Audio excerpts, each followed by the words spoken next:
tona group toye banaki masoya mokili toka bwana kipona nini matongi elekaki bisombeka masuto zalaki kotambola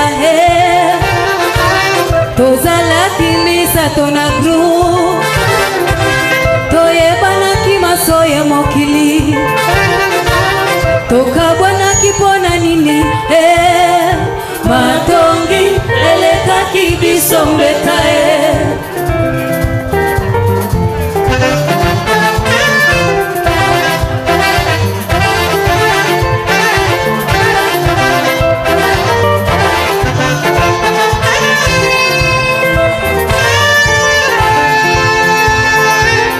masuto zalaki kotambola tozalaki misa tona group toye banaki masoya mokili toka bwana kipona nini matongi elekaki bisombeka masuto zalaki kotambola tozalaki misa tona group toye banaki masoya mokili toka bwana kipona nini matongi elekaki bisombeka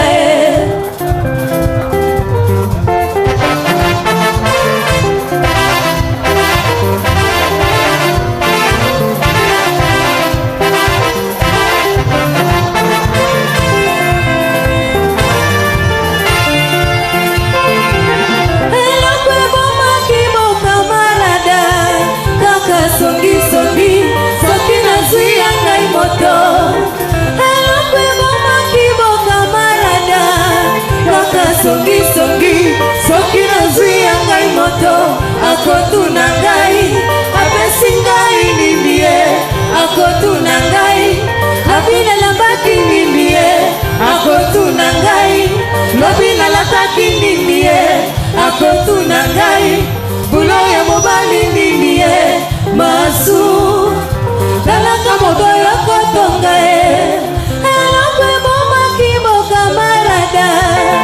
kaka songi songi soki nazuya ngai moto elakwe bomaki bokamarada kaka songi songi soki nazuya ngai moto akotuna ngai apesi ngai nindie akotuna ngai lobina lambaki nindie akotuna ngai lobina lataki nindie akotuna ngai kula ya mobali nindie masu talaka moto yokotonga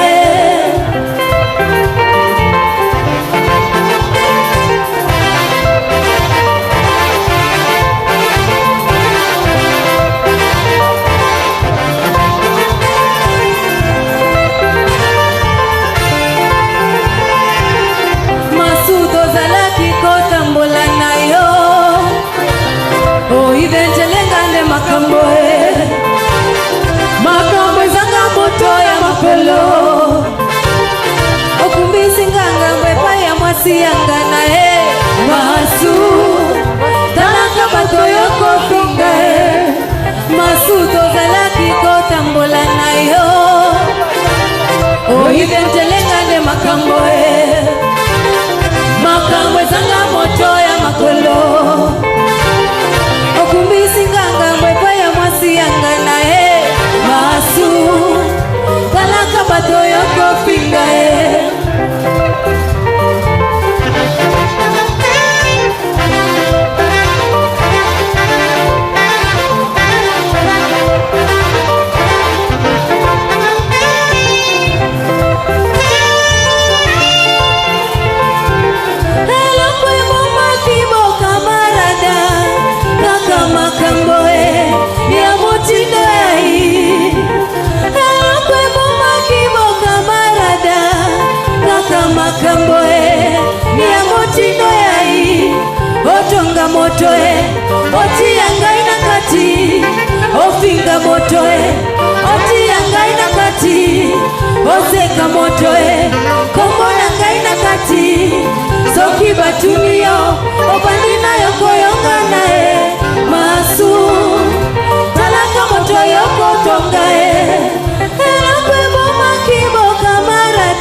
tungio obanina yoko yonganae masu talaka moto yoko fingae.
Thank you very much. Thank you much the Falcon Band wanazidi kutumbuiza kwa nyimbo zao tamu sana.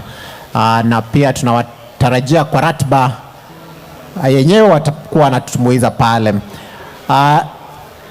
Ningetaka kutangaza kitambulisho ambacho kimepotea na kupatikana na kuletwa hapa kwangu, kitambulisho cha Sadia Omari Juma. So should you be Sadia Omari Juma or should you know Sadia Omari Juma, kindly see me for her a national identity card. We continue to welcome our friends, we continue to welcome our families, our corporate partners, our retired and also serving generals to the National Defense University Kenya at their seat here in Dalnet, today being the third convocation of the degrees and diplomas as well as certificates of the National Defense University Kenya for the graduating class of 2025.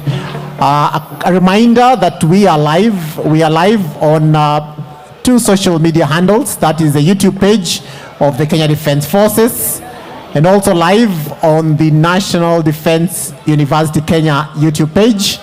And on the screens, you will get a QR code that you can scan and share with those who are not able to be with us physically today. So there will be a QR code that you can scan and share with your friends and family who are not able to be with us live today. In the meanwhile, feel most welcome and just remind us to keep our phones on silent once we begin the official proceedings, and that you also reminded that should you want some highlight of your energy levels, then we have the Defense Cafeteria open, up and running at very fair prices for you to be able to get some refreshments. Thank you very much. Falcon Band, karibuni.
screens the code. On your screens the QR code. La la la la la la la la. Oh oh mama. Hasira za nini we Bwana? Hasira za nini we Bwana? Wataka kuniua bure mama. Wataka kuniua bure Bwana.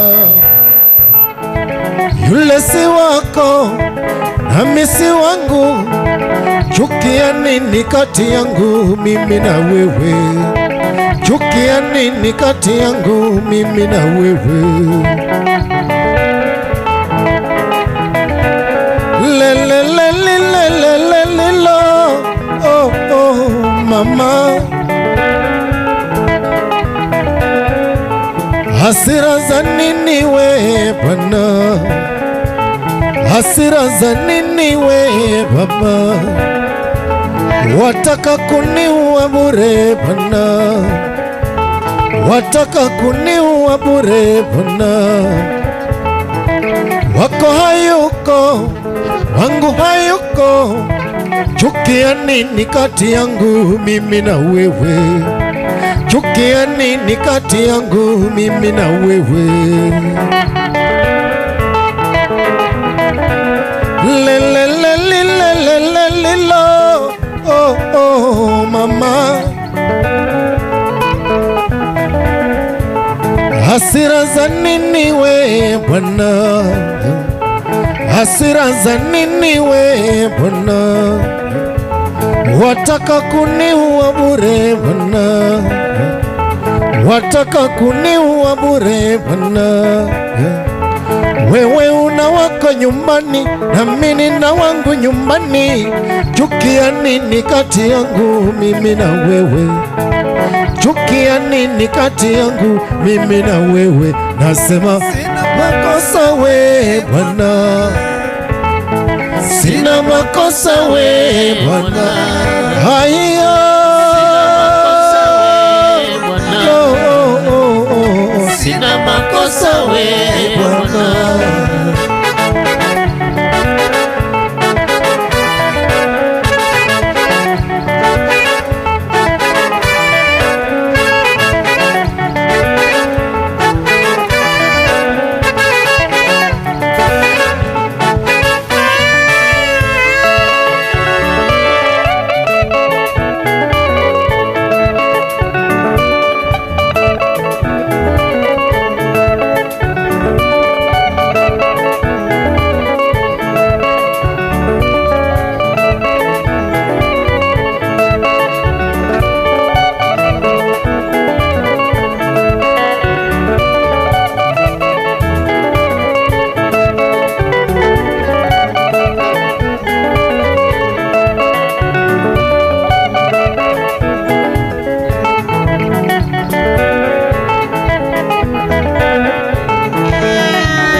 Sina makosa.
Naomba tuachane mimi na wewe, nimeshavumilia ya kutosha. Mapenzi ya kweli na ya uongo hujulikana wazi wakati wa shida. Naomba tuachane mimi na wewe, nimeshavumilia ya kutosha. Mapenzi ya kweli na ya uongo hujulikana wazi wakati wa shida. Aibu mingi sana nimeshaipata kwa wazazi wako na wazazi wangu. Mapenzi ya kweli na ya uongo hujulikana wazi wakati wa shida. Oh, shida Falcon.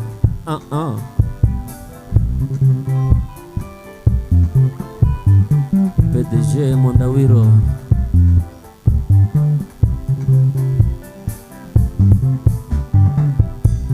Naomba tuachane mimi na wewe, nimeshavumilia ya kutosha. Mapenzi ya kweli na ya uongo hujulikana wazi wakati wa shida.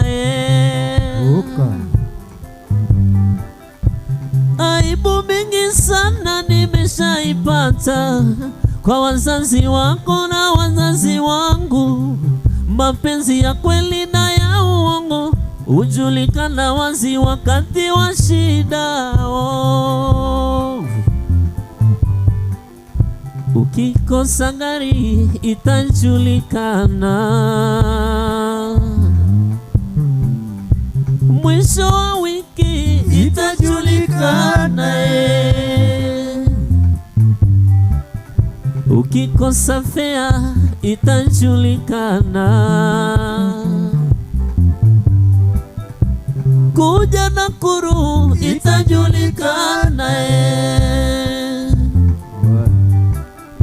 Ukifutwa kazi itajulikana.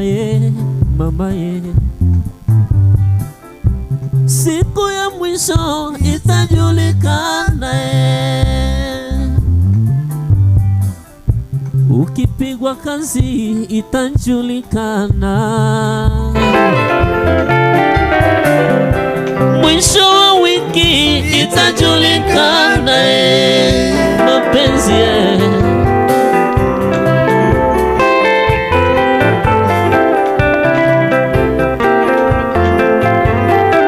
Sakajiwe.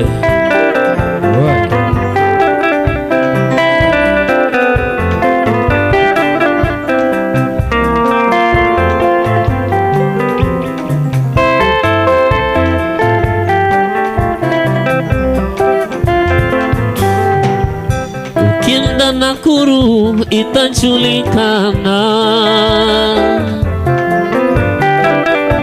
mwisho wa siku itajulikana. Ukija Mombasa itajulikana, mwisho wa siku itajulikana. Ukifanya graduation itajulikana, mwisho wa wiki itajulikana. Ukija Nakuru itajulikana, ya mwisho wa siku itajulikana.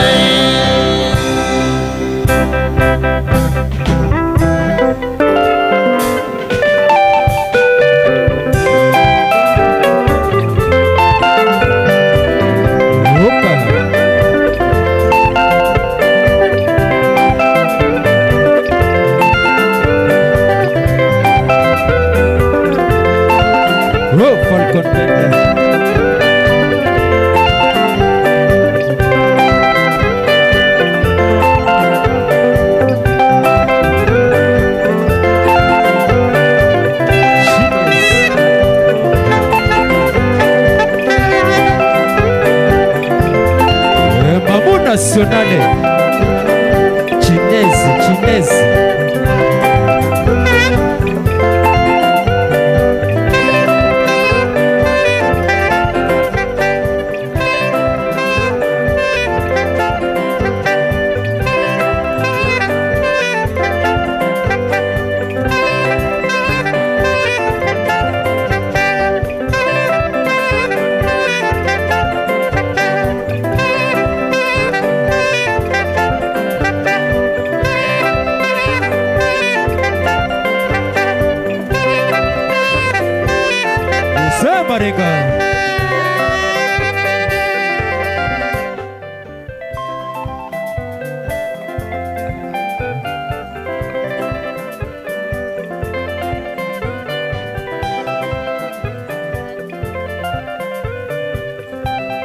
Mamou nationale Chinese Wana Islando Hoka hoka hoka hoka hoka hoka hoka hoka hoka hoka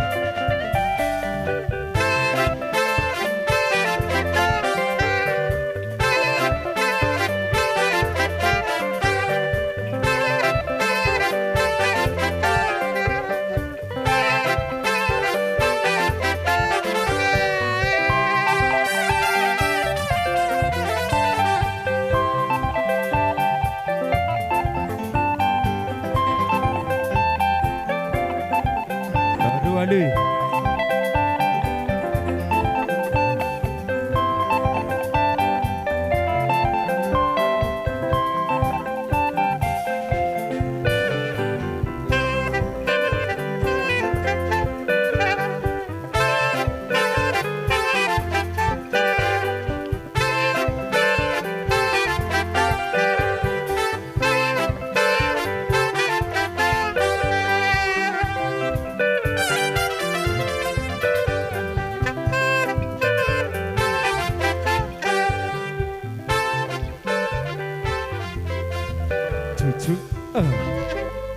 Hoka.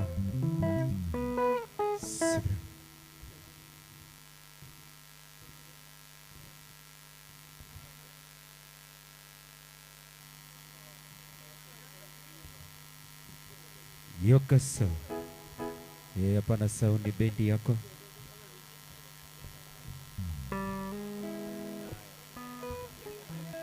Falcon Band in the house.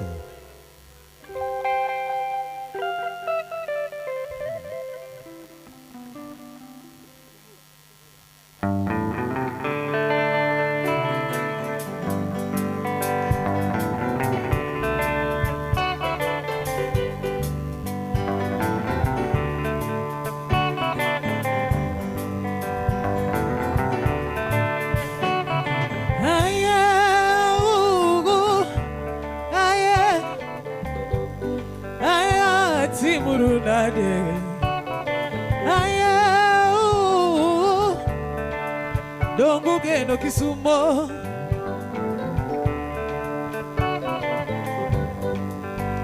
aya kitera byaba Kisumo aya kitera byaba Kisumo aya kitera byaba Kisumo Kisumo ber Kisumo tera byaba Kisumo Kisumo ber Kisumo tera byaba Kisumo aya kitera byane pacho aya kitera byane pacho aya kitera byane dala Kisumo ber Kisumo tera byaba Kisumo Kisumo ber Kisumo tera byaba Kisumo tega ido tera winame aido meli tera we got toka ido tera Kisumo aido meli tera winam tera byaba Kisumo boda boda suoya kondele tera byaba Kisumo anadwaro kenda onge ngama tera anadwaro kenda onge ngama tera Bini dong jadala bini dong jatela bini dong osiepna bini dong jaturwa bini dong jadala bini dong jatela bini dong osiepna bini dong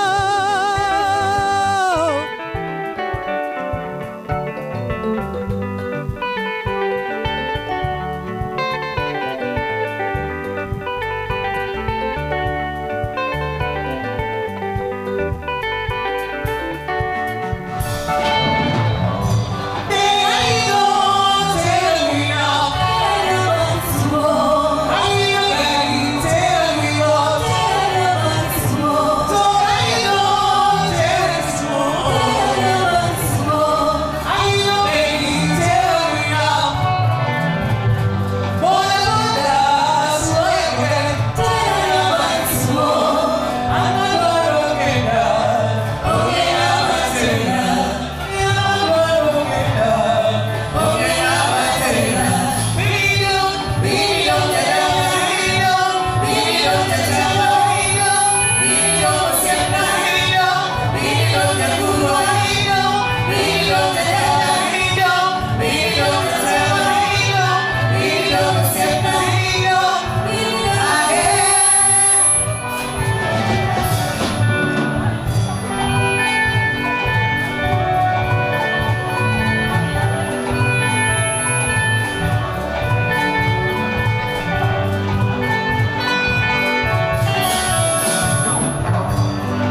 Don't ever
Thank you very much. Thank you very much. The Falcon Band, they continue to entertain us with their beautiful tunes as we continue to await the arrival of the Chancellor's procession to mark the beginning of our day.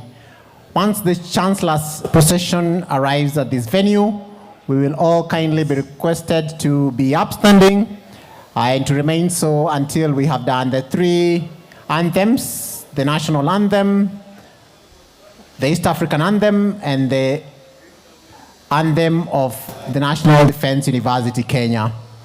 For those of us in official military dress, we shall not be required to salute during the university anthem.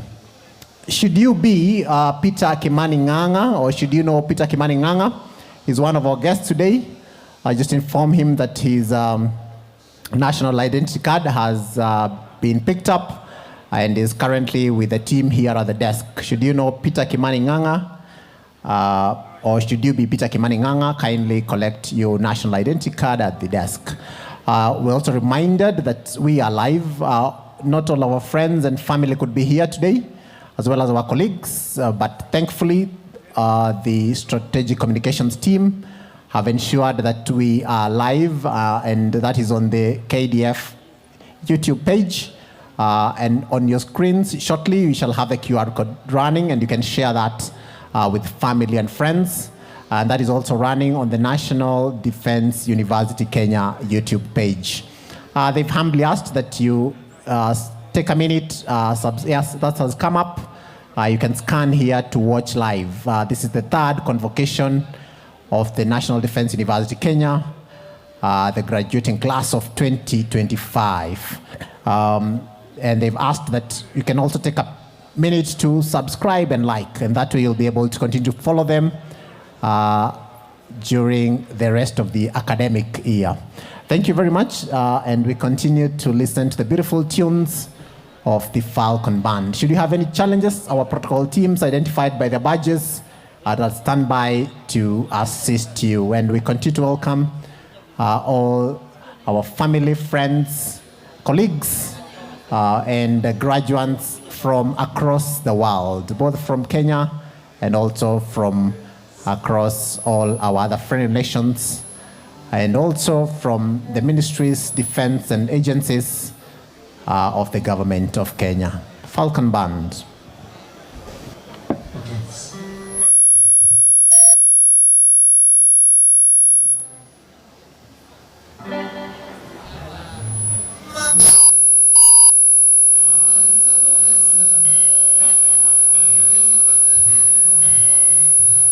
Asante kwamba uko ulikoesta umepata mwingine. Asante hivyo nisikufuate pote, sijakuja penzi letu Esta, nasikitika kukukosa, ninakosa mama. Ingawa sinatambua lenye mwanzo lina mwisho, uwezo sina kubadili uamuzi wako. Imani yangu siku moja utakuja nikumbuka.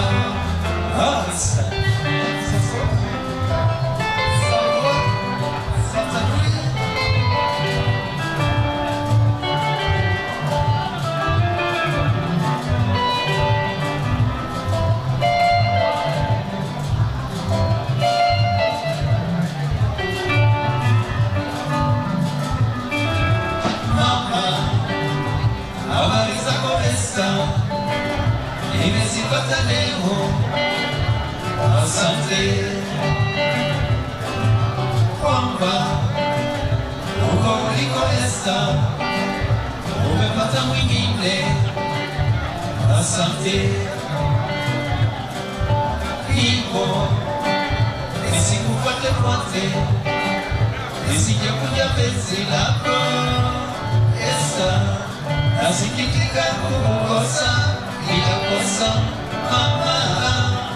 Ingawa sinatambua lenye mwanzo lina mwisho, uwezo sina kubadili uamuzi wako. Imani yangu siku moja utakuja nikumbuka.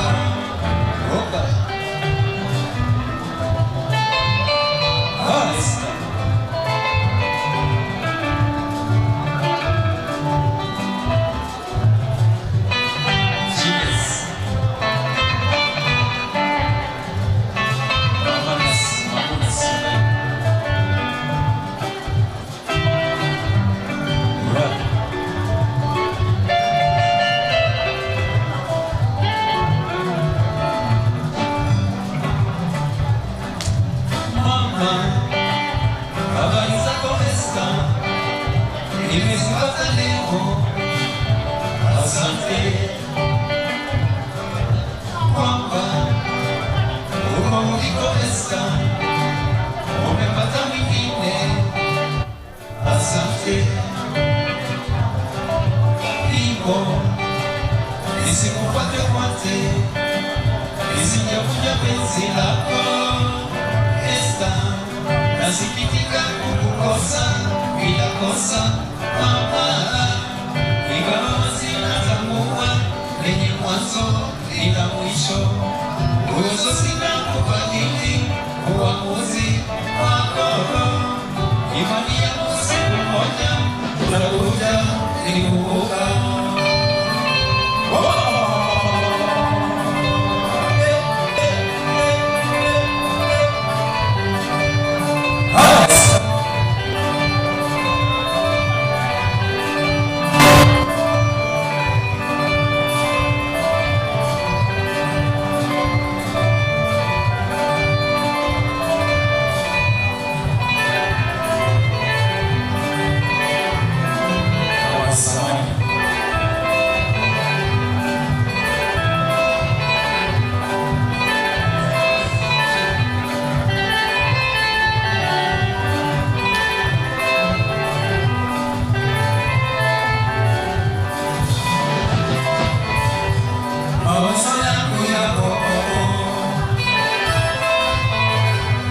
Imani yako iko kwako,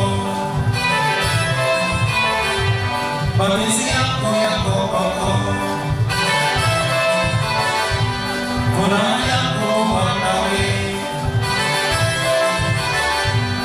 ewa uweza nisikie,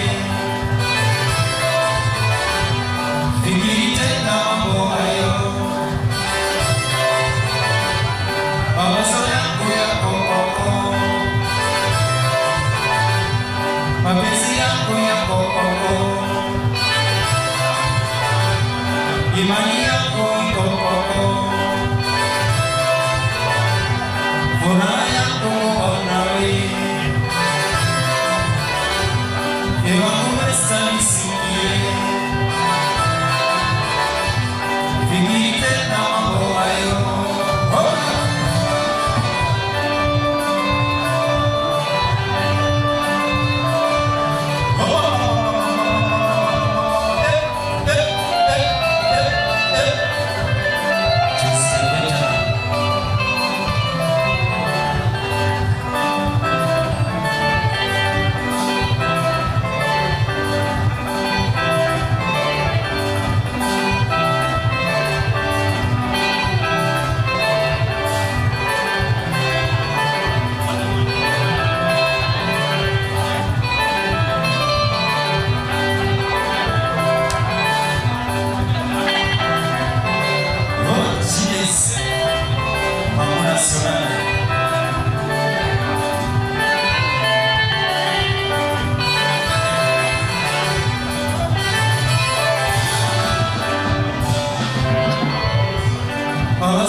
Imani yako iko kwako,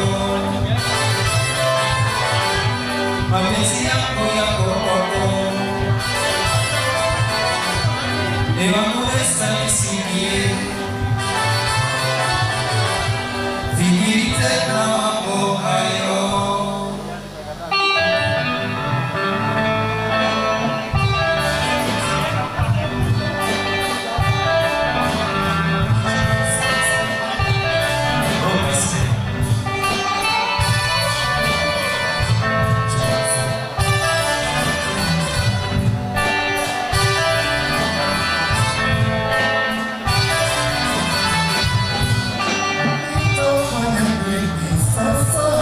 Oh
Thank you very much. Shukran sana wana Falcon Band wanazidi kutumbuiza. Sema si mapenzi yangu kuwa maskini kweli. And we are sure the graduating class of 2025 wamefukuzwa maskini by their remarkable achievement here today. The graduating class of 2025 is drawn from the various colleges of the National Defense University Kenya. And these include the National Defense College, the Joint Command and Staff College, the Kenya Military Academy, under their theme,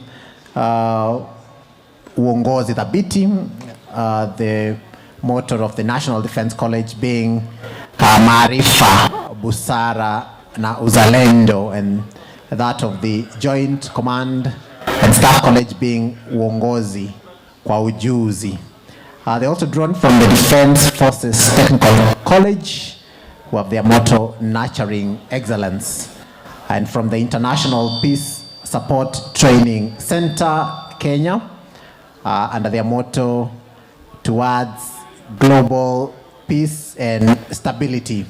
And also from the Defense College of Health Sciences, if you like, DCHS, under their motto, the Excellence in Health Training, and also from the Defense Intelligence Academy.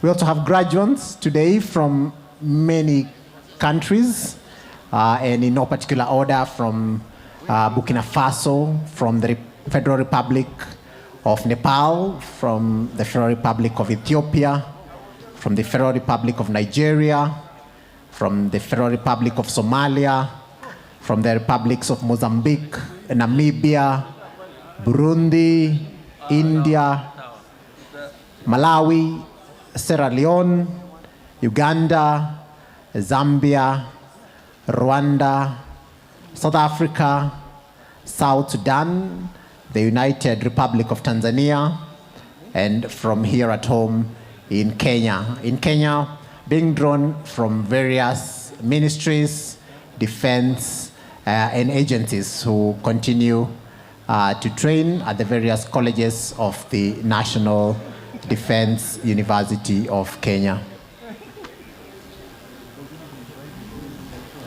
Shortly, we shall get played on our screens the Kenya Oral Strategic History video. That this is a team that seeks to document the oral history of those who have held leadership positions. And currently running on our screens, the QR code to the links, noting that we are live. For now, the Kosh video.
continuing to run on our screens is the Kenya Oral Strategic History video. Our graduates have been with us from 6 in the morning, and I'm kindly requesting the graduates to take 5 minutes break and be here at exactly 10:15. At exactly 10:15, seated back on your seats. That is for any graduate who may want to take a 5 minutes break. Thank you.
24. The aim of the project is to collect Kenya's strategic history from a Kenyan perspective, narrated by those who held strategic level offices during their careers. This initiative addresses the reality that Kenya's critical history has often been told from Western perspectives. Kenya Oral Strategic History focuses on the strategic history emerging from the intersection of diplomacy and the military, which along with the economy form the sources of Kenya's national power. Strategic decisions from these areas are the foundation of the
Thank you very much. Thank you very much, the Falcon Band.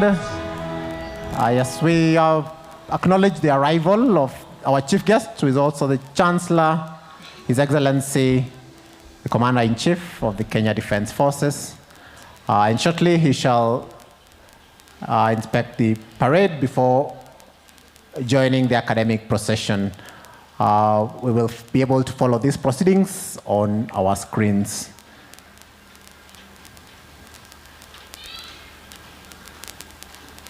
Studio, I kindly request that you load some soft music to be played after the inspection of the Guard of Honor.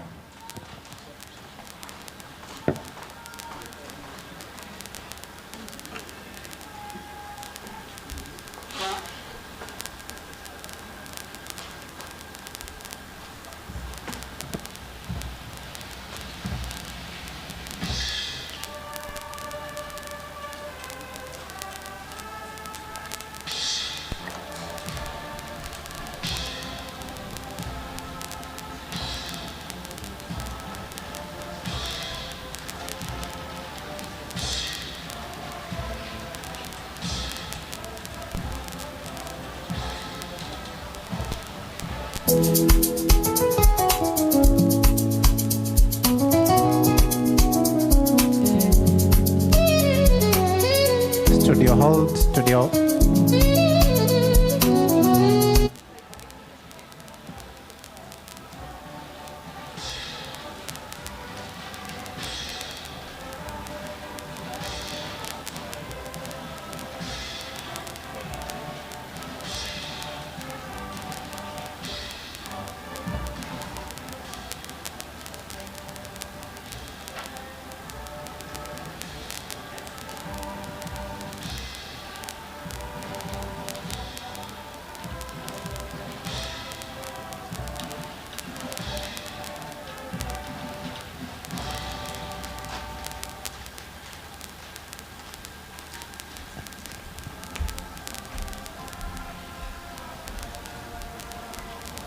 His Excellency, the Chancellor, now inspecting Guard of Honor, today mounted by the 3rd Battalion, the Kenya Rifles.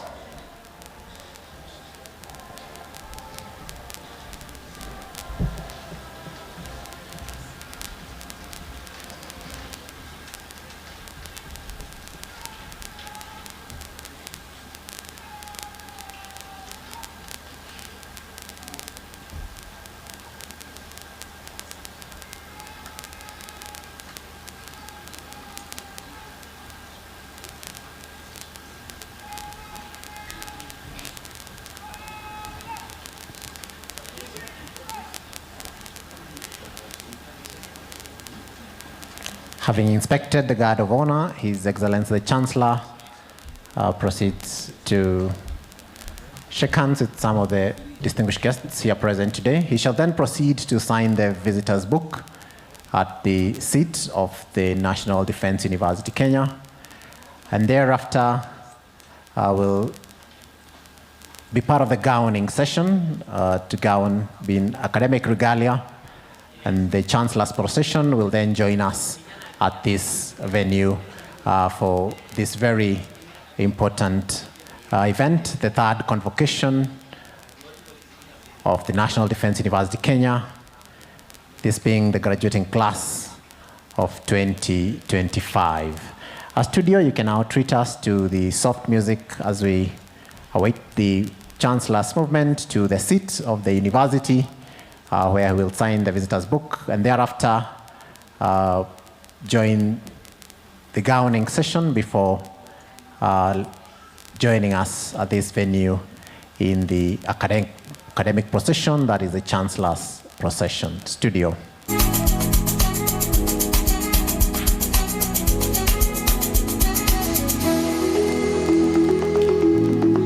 Just a reminder, once the Chancellor's procession joins us here, we shall all be requested to be upstanding, and we shall remain upstanding for the 3 anthems, that is the national anthem of the Republic of Kenya, the East African anthem, and the university anthem of the National Defence University of Kenya.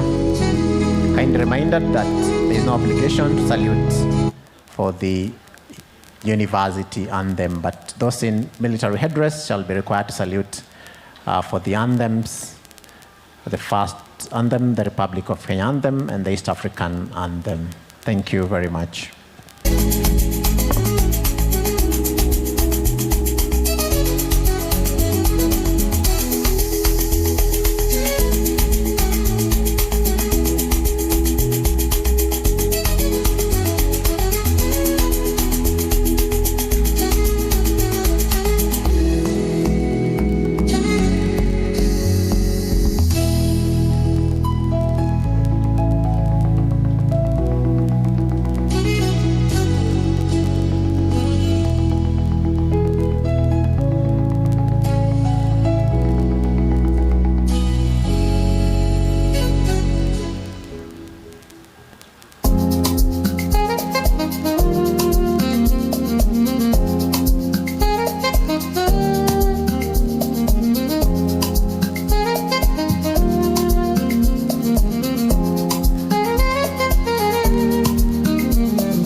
Thank you very much, studio.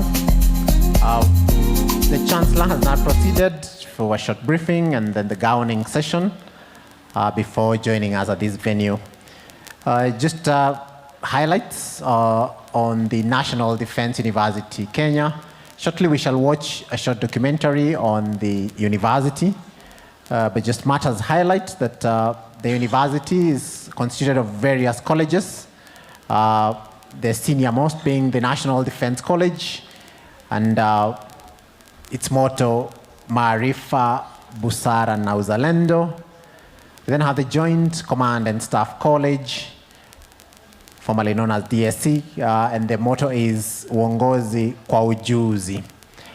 We then have possibly the largest college, that is the Kenya Military Academy, and today possibly having the largest number of graduates, the graduating class, formerly known as KMA or 12. Now platoon commanders in their various units. We also have the Defense Forces Technical College, also known as DefTech, and their motto is Nurturing Excellence. We have Unique College, the International Peace Support Training Center, where peacekeeping troops train, and their motto is Towards Global Peace and Stability.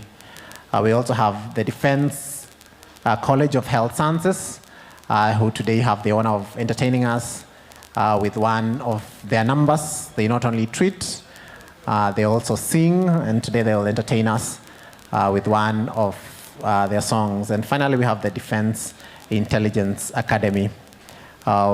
Reminder that the graduating class today is a multinational class and has representatives from various nations, including, in no particular order, Burkina Faso, the Federal Republic of Nepal, the Federal Republic of Ethiopia, the Federal Republic of Nigeria, the Federal Republic of Somalia, Mozambique, Namibia, Burundi, India, Malawi, Sierra Leone, Uganda, Zambia, Rwanda, South Africa, South Sudan, the United Republic of Tanzania, and here at home in Kenya. And today we have the honor of being joined by some of the defense attaches representing their various nations. Shortly we shall have the short feature of the NDUK, and just recognize some of the defense attaches with us here today. We have the defense attaché from Zambia, from Uganda, from Rwanda, from Tanzania, from South Africa, from Namibia, from Ethiopia, from South Sudan, from Burundi, and as well as a representative from Burkina Faso.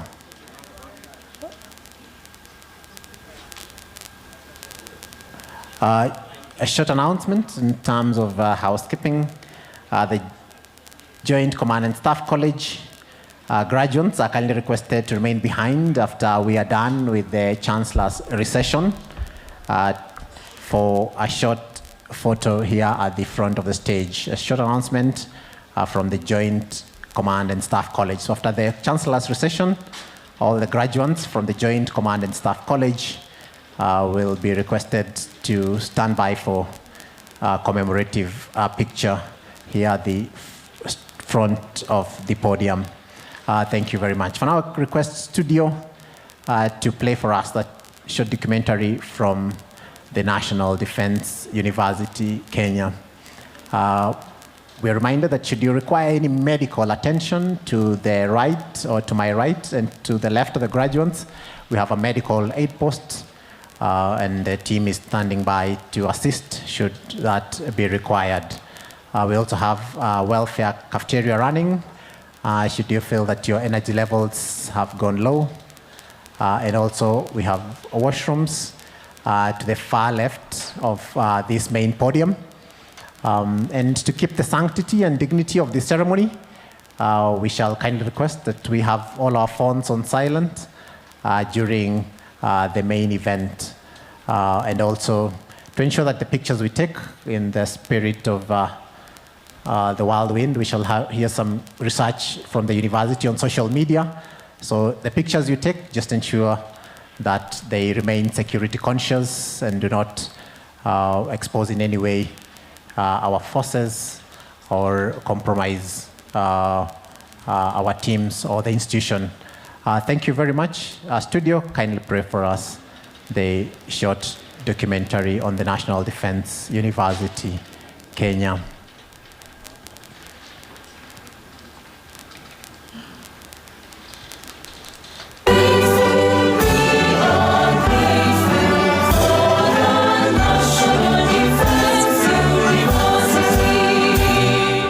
Wisdom, excellence, and service. Welcome to the National Defense University, Kenya, the nation's premier center for national security and strategic studies. More than an institution, it is a testament to Kenya's enduring vision for a safer future, cultivating the intellect and resolve of its military and civilian strategic leaders. The university has attracted officers from multiple agencies and allied countries in the world. Its origin is etched in law and resolve. On 27 May 2021, ND-UK was awarded charter under Section 24 of the Universities Education Act 2012 to offer specialized certificates, diplomas, and degrees in areas relating to defense, security, and strategy. The university was established to offer training and education in order to address current and emerging geopolitical concerns to Kenya's national security as well as regional challenges. In governance and management, the National Defense University Kenya's key organs, the University Council, University Senate, and the University Management Board stand as pillars of strategic oversight, operational excellence, and academic integrity. At the apex, His Excellency Dr. William Samoei Ruto, President and Commander-in-Chief of the Defense Forces, serves as the Chancellor. General Charles Kahariri, the Chief of the Defense Forces, chairs the University Council, and Lieutenant General David Tarus as the 4th Vice-Chancellor, supported by a formidable team of Deputy Vice-Chancellors, Major General William Shume, Research, Innovation and Security Studies, Professor Anne Muigai, Academic and Student Affairs, Major General Thomas Nganga, Finance and Administration, and Major General Joyce Sitiane, Center for Security and Strategic Studies. At the heart of the university is a vision affirmed, a center of excellence in training, education, and research in national security and strategy. Its mission is to empower defense and security professionals through world-class education and training in order to enhance capacity in safeguarding national interests.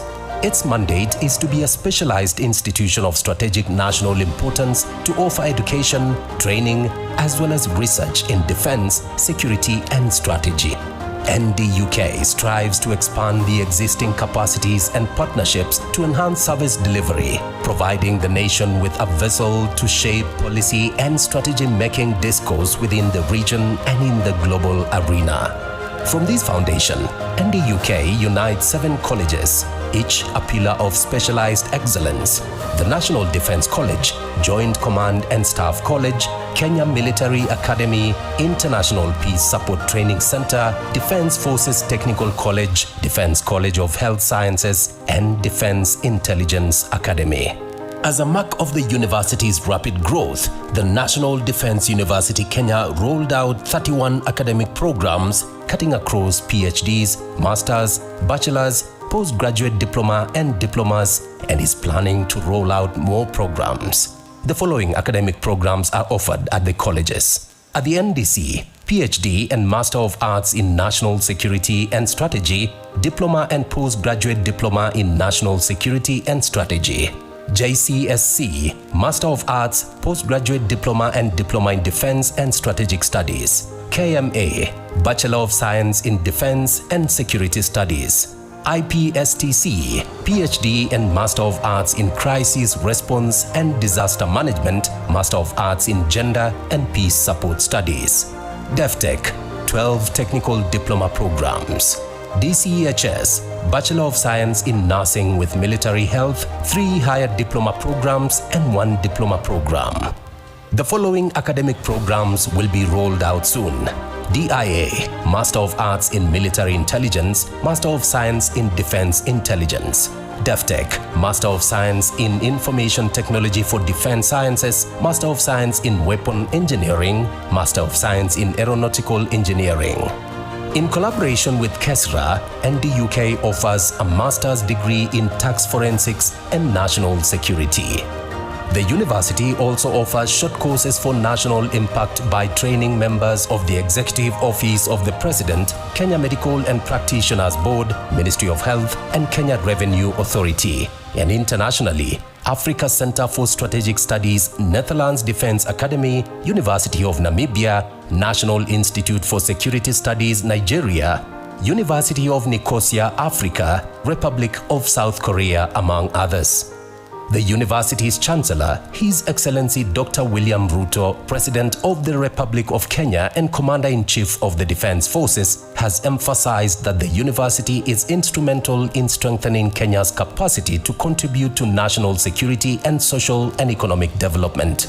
During the second graduation, the President tasked the university to research on femicide, fake news, disinformation and misinformation, delivering insights and its effects on governance and the public. What is the place of fake news, of social media, and the advent of misinformation, fake news, disinformation, and what effect it has on public understanding and governance and public trust on institutions that are supposed to be responsible for governance.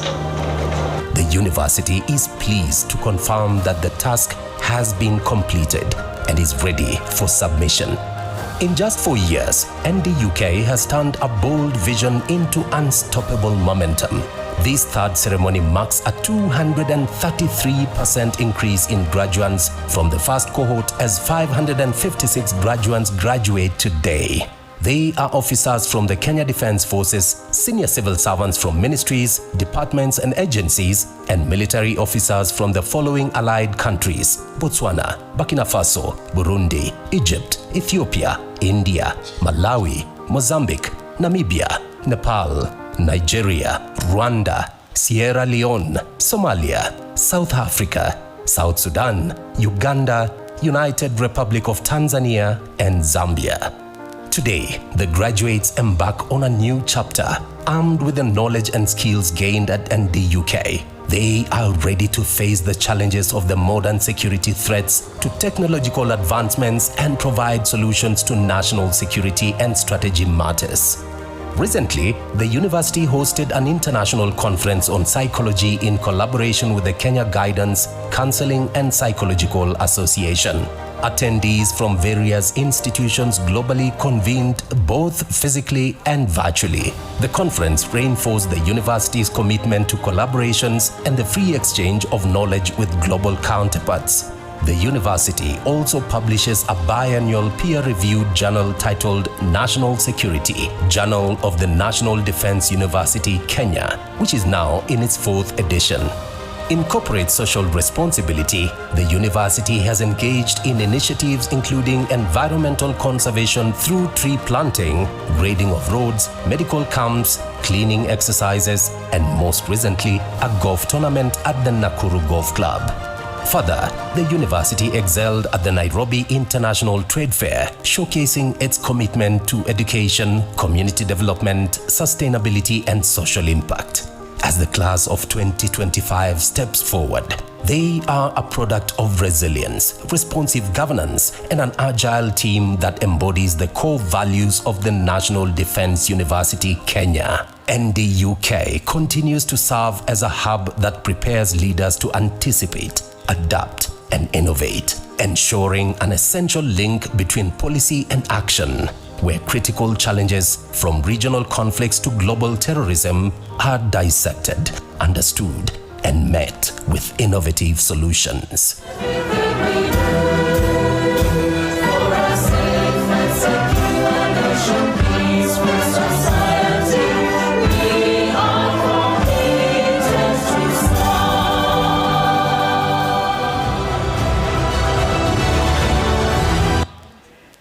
are indeed committed to serve, and today you're officially the Alumni Association of the National Defense University Kenya will be launched, and the graduating class of 2025 will have the honor later this morning or afternoon to join the Alumni Association of the National Defense University of Kenya as they continue in their commitment to serve. We will also have playing along the Kenya Oral Strategic History, a documentation of the strategic works in the journey of service, and we'll have that documentary also play later this morning. In the meanwhile, studio, we continue to request that you play us some soft music. Currently, the Chancellor is getting gowned into his academic regalia and will be leading the Chancellor's procession to this venue for the day we have all been waiting for. We continue to appreciate our families who have played very significant roles in ensuring that the graduating class of 2025 got time, got the required support to be fit of the major achievement that they have made today. So kwa familia zetu tunasema asante sana. Studio.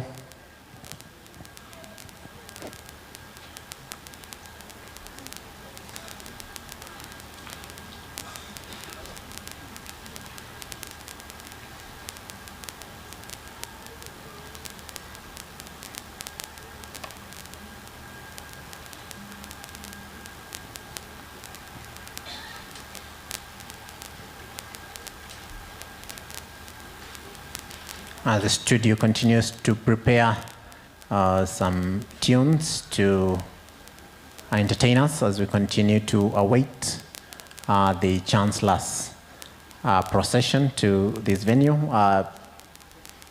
Kindly reminded that we should have our phones on silent so that we keep the sanctity and dignity of this occasion. And also reminded that you require any medical services, then to our right is a medical aid post, and also that the Defense Forces Welfare Services cafeteria remains open now and even after this event to cater to your nutritional needs. So should you feel the sugar levels have gone down, then the cafeteria remains open at very welfare-friendly prices. The university has also afforded us the newsletter, and in case you do not receive a copy, then you can raise the protocol teams to afford you a copy of the newsletter of the university this year. Noting that they also have an academic publication, the NUK Journal, which is now in its 4th volume of production. And the protocol team could give guidance on whether that is also accessible. But for a fact, the newsletter is currently available. Should you also require any assistance, the protocol teams, marked by the beautiful blue badges, will be at standby to assist you.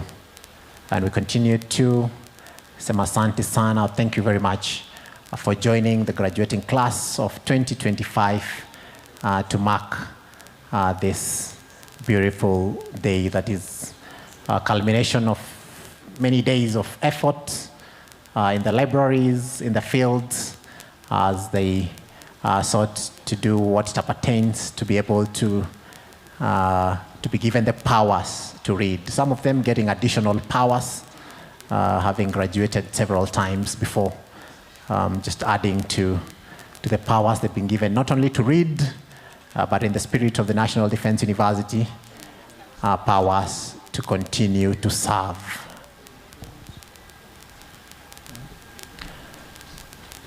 Mwenzangu hapata tutafsiria kwa lugha ya Kiswahili ama lugha ya taifa. Asante sana mwenzangu. Kama alivyosema mwenzangu, tunaendelea kusubiri kuwasili kwake Chancellor wetu, Rais wa Jamhuri ya Kenya, Daktari William Samoei Ruto, ambaye kwa muda usiokuwa mrefu pamoja na itifaki zote zikizingatiwa ataungana pamoja nasi katika ratiba ya siku ya leo. Na kama jinsi alivyosema mwenzangu, maelezo zaidi yako katika nakala zilizowekwa kule kwenye viti. Kwa hivyo tutaendelea tu kusubiri tunapoendelea kupata burudani kutoka kwa upande wetu wa pili wa studio.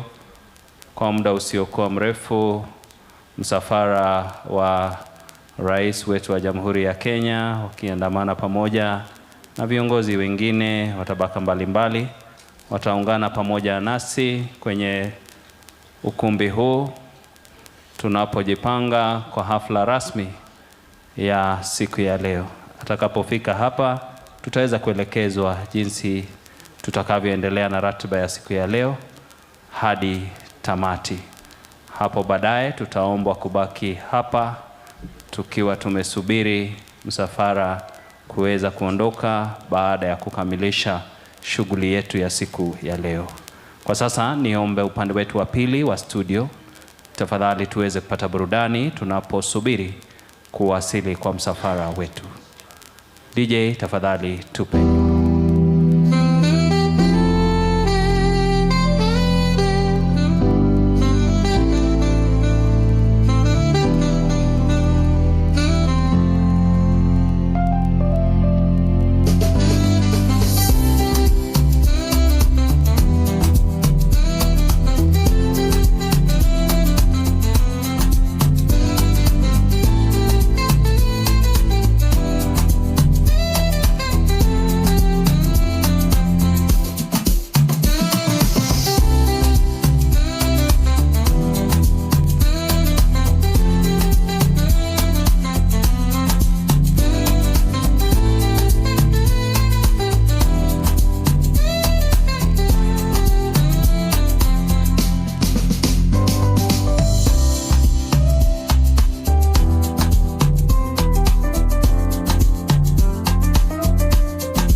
Asante sana upande wetu wa pili wa studio.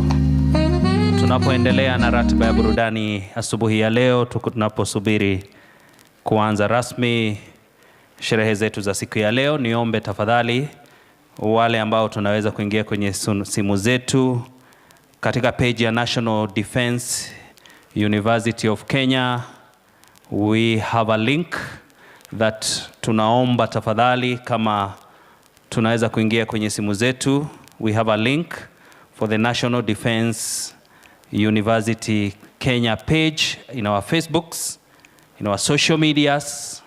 We are encouraged to like the page. We are encouraged to follow the proceedings in the National Defense University Kenya page so that all of us can be aligned.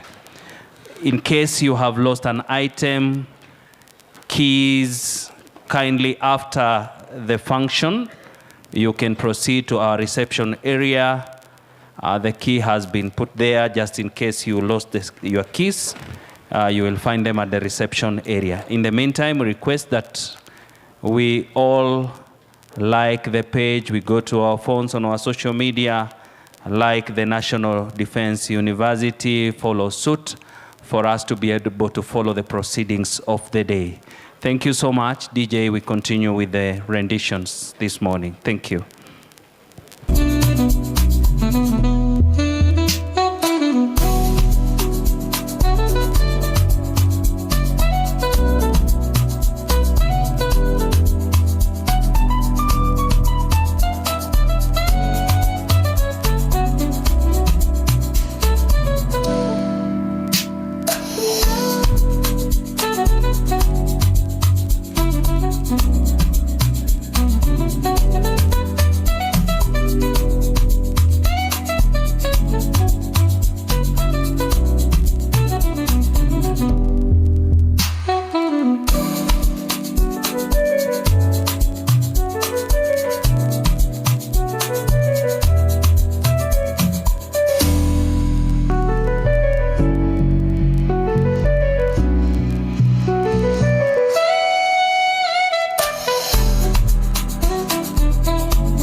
Thank you very much. Studio, we continue to await the academic procession, today known as the Chancellor's procession.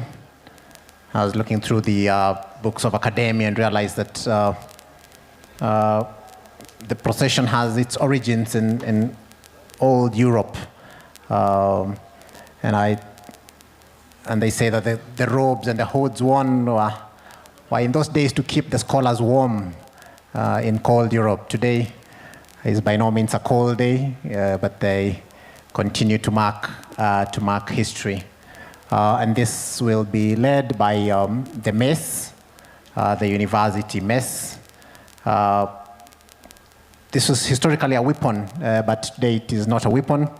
It symbolizes the authority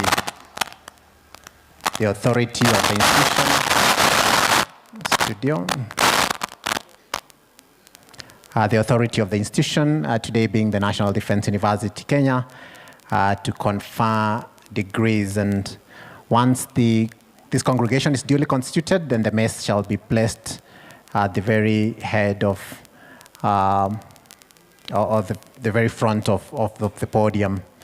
It also says that should you be able to read the academic procession, then it reads like a book. I'm sure the scholars or the graduates today will be able to understand from the various regalia worn, the various attires telling a story, and we'll be able to interpret the various colors here today. And that is what we are waiting for in not so long. Once the Chancellor's procession arrives at this venue, we shall stand in honor, and we shall remain upstanding for the national anthem of the Republic of Kenya, for the East African anthem, as well as the university anthem. The university anthem will be projected on the screens for those of us who are not alumni or have not been through the halls of knowledge of the university, of the National Defense University. So the university anthem will be projected on our screens, and we are urged to sing along, or to recite the national anthem alongside the graduates who know it by heart, having been in this institution for quite a while. In the meanwhile, we will continue to receive tunes from studio as we await the Chancellor's procession. With me on having the honor and privilege to be MCs today is Mr. Dan Mwangi from the State House team. And the main MC will be the Chief of Strategic Communications of the Kenya Defense Forces, Brigadier Njuguna, who will lead us through the main event. After the main event, we shall have a ceremonial tree planting session and also a photo session.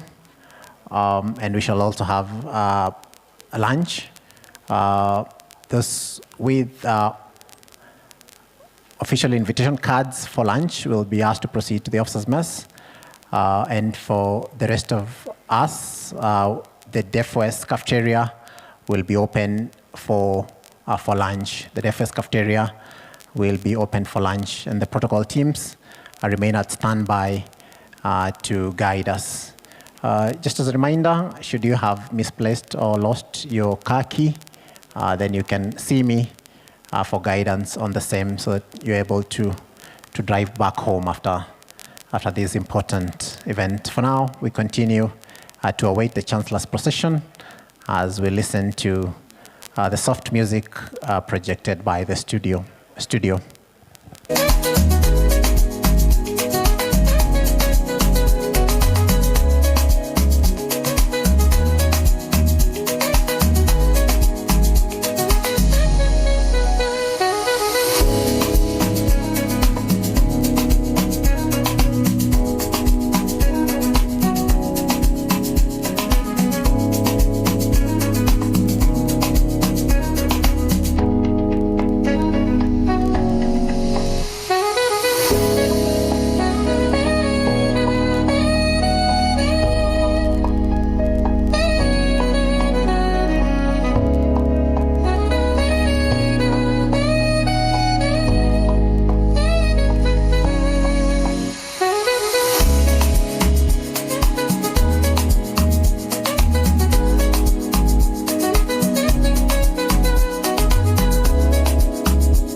Asante sana upande wa pili wa studio.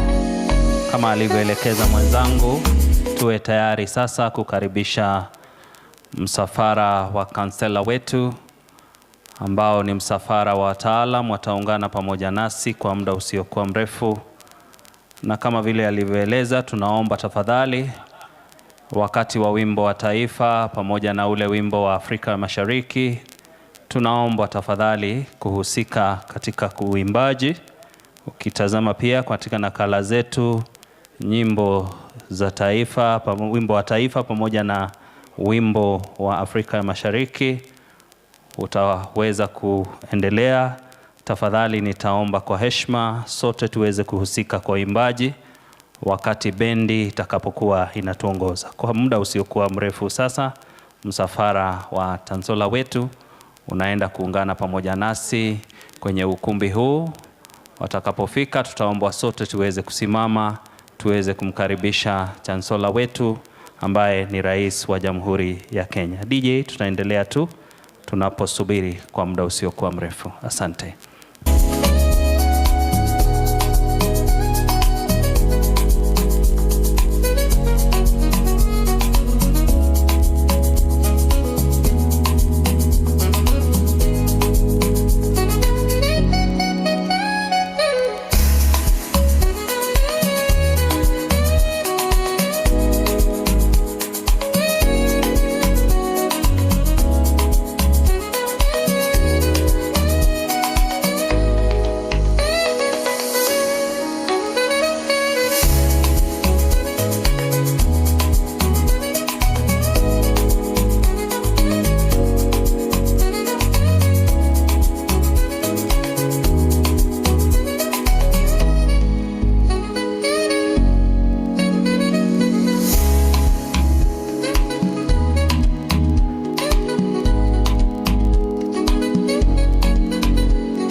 Thank you, studio. And with a beat of those drums, the Chancellor's procession is making its way to this main plenary. And it's now my honor and privilege to hand over to our main MC, the Chief of Strategic Communications, the Kenya Defense Forces, Brigadier Njuguna, to carry us through the remainder of the program. Thank you very much. Welcome, sir.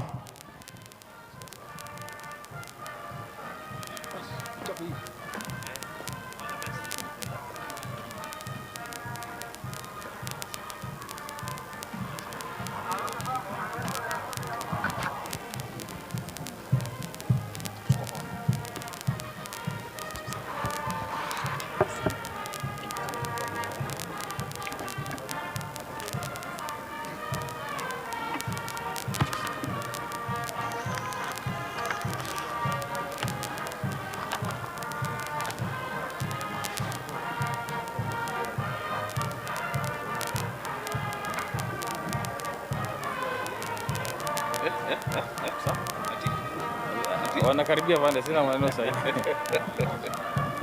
I realize afanye ukiwa sawa tunamaliza. Wande tutamaliza. I realize afanye na mtameza dawa mingi sana na the world is still moving. Yes sir. Chunga isipite. Kwa sawa. Sasa kuja wale naingisha hapa. Hii kwa barabara.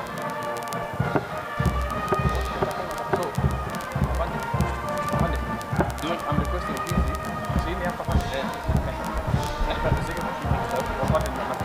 Makes sense.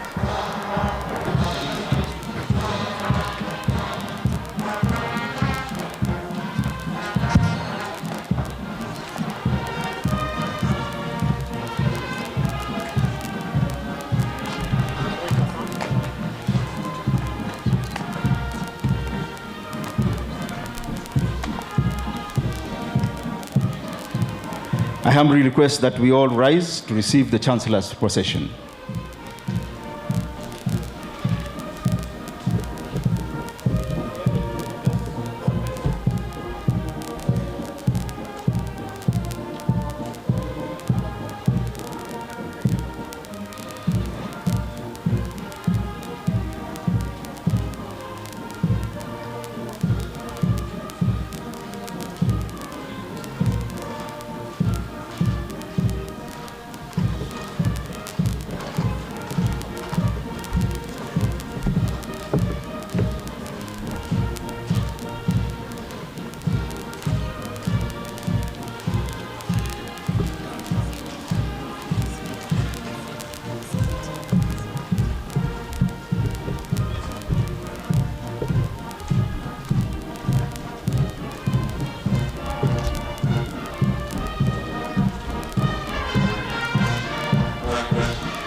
Your Excellency, Chancellor Sir, the band will lead us in 3 anthems, the National Anthem, the East African Community Anthem, and the National Defense University Kenya Anthem.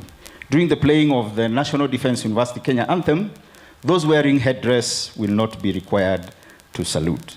Band, please.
Your Excellency, Chancellor Sir, I request that we remain upstanding for a word of prayer. I call upon the University Chaplain, Colonel Father George Maingi, to press forward and bless this event. Your Excellency, the Chancellor Sir, allow me to give a line of reflection, then followed with a word of prayer. Sir, when knowledge meets purpose and leadership meets achievement, a graduation becomes more than ceremony. It becomes a national moment of hope. And in a world disrupted by misinformation, harmful narratives, and gender-based violence, education becomes one of the strongest safeguards of truth, justice, and human dignity. Let us pray. Almighty, most gracious and sovereign God, we stand before you with deep gratitude on this historic third graduation ceremony. O God, we honor the presence of our Chancellor, the President and Commander-in-Chief, whose leadership inspires national unity, progress, and service. O God, bless him abundantly as he graces this great academic moment. Almighty God, we ask you for your blessing upon every part of this ceremony. The graduates who stand on the threshold of new horizons, the faculty and staff who shaped their journey, the families who sacrificed and supported them, and the leaders who guide this esteemed institution. Lord, empower these graduates to be defenders of truth and ambassadors of integrity in a time when misinformation misleads, disinformation destabilizes, and harmful content fuels fear and violence. Almighty God, grant them courage to speak truth, skill to analyze critically, and a commitment to use knowledge for the good of society. O God, we remember with compassion all victims of femicide and gender-based violence. Almighty God, may our collective pursuit of education and justice contribute to a nation where every life, especially the lives of women and girls, is valued, protected, and honored. Almighty God, may this grand graduation unfold with dignity, harmony, and joy. O God, let every recognition, every moment, and every word spoken uplift, inspire, and honor the achievements of these graduates. We dedicate this ceremony to the pursuit of excellence, service to humanity, and the strengthening of our nation. For we pray this in your holy name. Amen. Thank you, Father. Your Excellency, Chancellor Sir, as we remain upstanding, it is now my honor to call upon the Vice Chancellor, National Defense University, Kenya, to formally constitute this assembly as the third convocation of National Defense University, Kenya. Vice Chancellor, sir.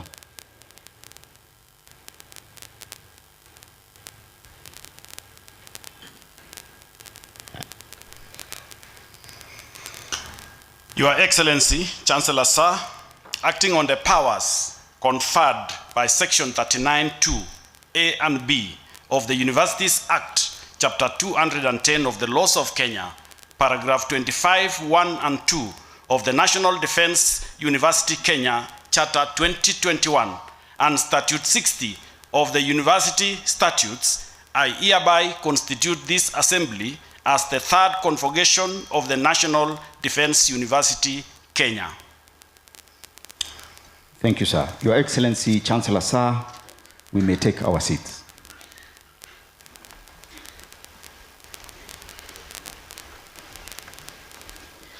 Your Excellency, Chancellor Sir, kindly allow me to take you through the program of the day. We shall commence this ceremony with the screening of a feature on National Defense University, Kenya.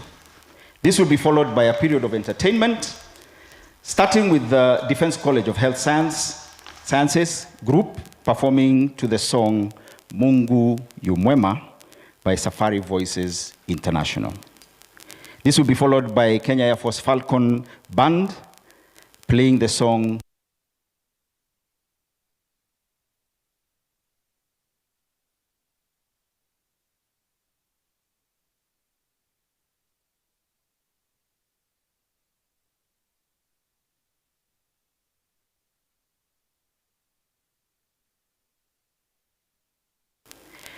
The Deputy Vice Chancellor, Academic and Student Affairs will then guide the conferment and awarding ceremonies.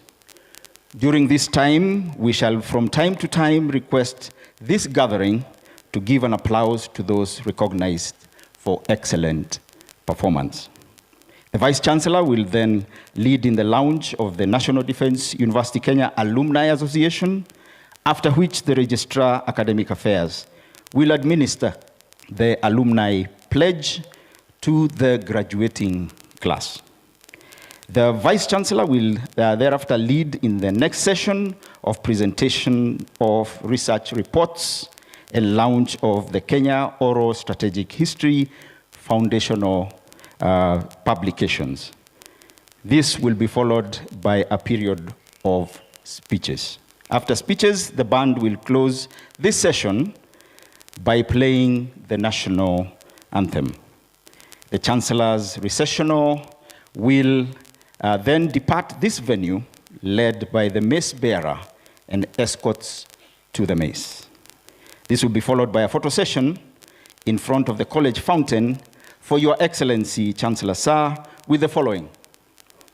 The first photo will be with council members, the Governor of Nakuru County, Cabinet Secretary, and Principal Secretaries. The second photo will be with serving generals. The third photo will be with the Kenya Oral Strategic History that constitutes the technical and research teams and retired generals. The fourth and final one will be taken with National Defense University Kenya staff and visiting vice chancellors. It is requested that those not in the Chancellor's recession and photo session list remain in this venue as the Chancellor's recession leaves. Your Excellency Chancellor Sir will thereafter plant a tree to commemorate this auspicious occasion. Your Excellency Chancellor Sir, we shall now watch a short National Defense University Kenya feature and thereafter have a short period of entertainment by Defense College of Health Sciences, performing the song Mungu yu Mwema, and the Falcons Band with the song Ninasiri. Studio, please.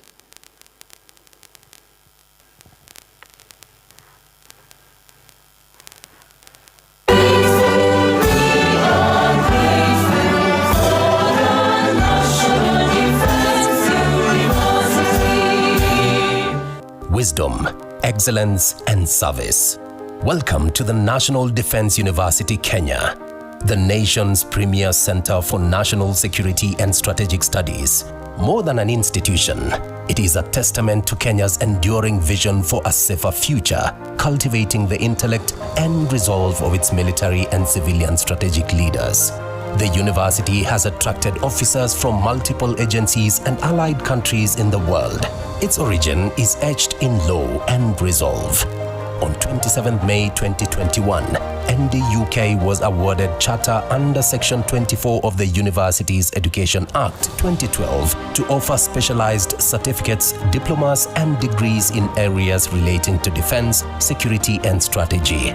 The university was established to offer training and education in order to address current and emerging geopolitical concerns to Kenya's national security as well as regional challenges. In governance and management, the National Defense University Kenya's key organs, the University Council, University Senate, and the University Management Board stand as pillars of strategic oversight, operational excellence, and academic integrity. At the apex, His Excellency Dr. William Samoei Ruto, President and Commander-in-Chief of the Defense Forces, serves as the Chancellor. General Charles Kahariri, the Chief of the Defense Forces, chairs the University Council, and Lieutenant General David Tarus as the fourth Vice Chancellor, supported by a formidable team of Deputy Vice Chancellors, Major General William Shume, Research, Innovation and Security Studies, Professor Anne Muigai, Academic and Student Affairs, Major General Thomas Nganga, Finance and Administration, and Major General Joyce Sitiane, Center for Security and Strategic Studies. At the heart of the university is a vision affirmed, a center of excellence in training, education, and research in national security and strategy. Its mission is to empower defense and security professionals through world-class education and training in order to enhance capacity in safeguarding national interests. Its mandate is to be a specialized institution of strategic national importance to offer education, training, as well as research in defense, security, and strategy.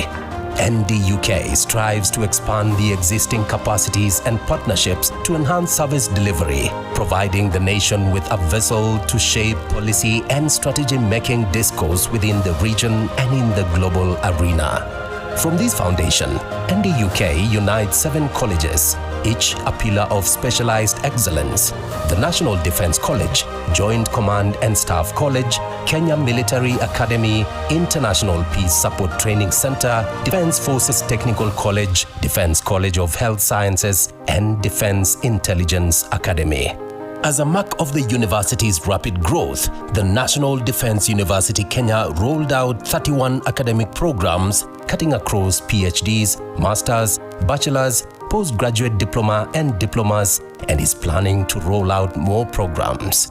The following academic programs are offered at the colleges. At the NDC, PhD and Master of Arts in National Security and Strategy, Diploma and Postgraduate Diploma in National Security and Strategy.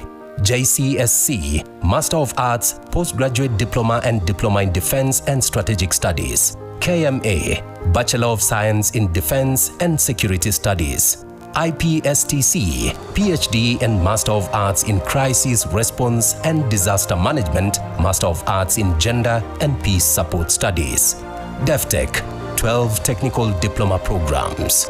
DCHS, Bachelor of Science in Nursing with Military Health, 3 Higher Diploma Programs and 1 Diploma Program.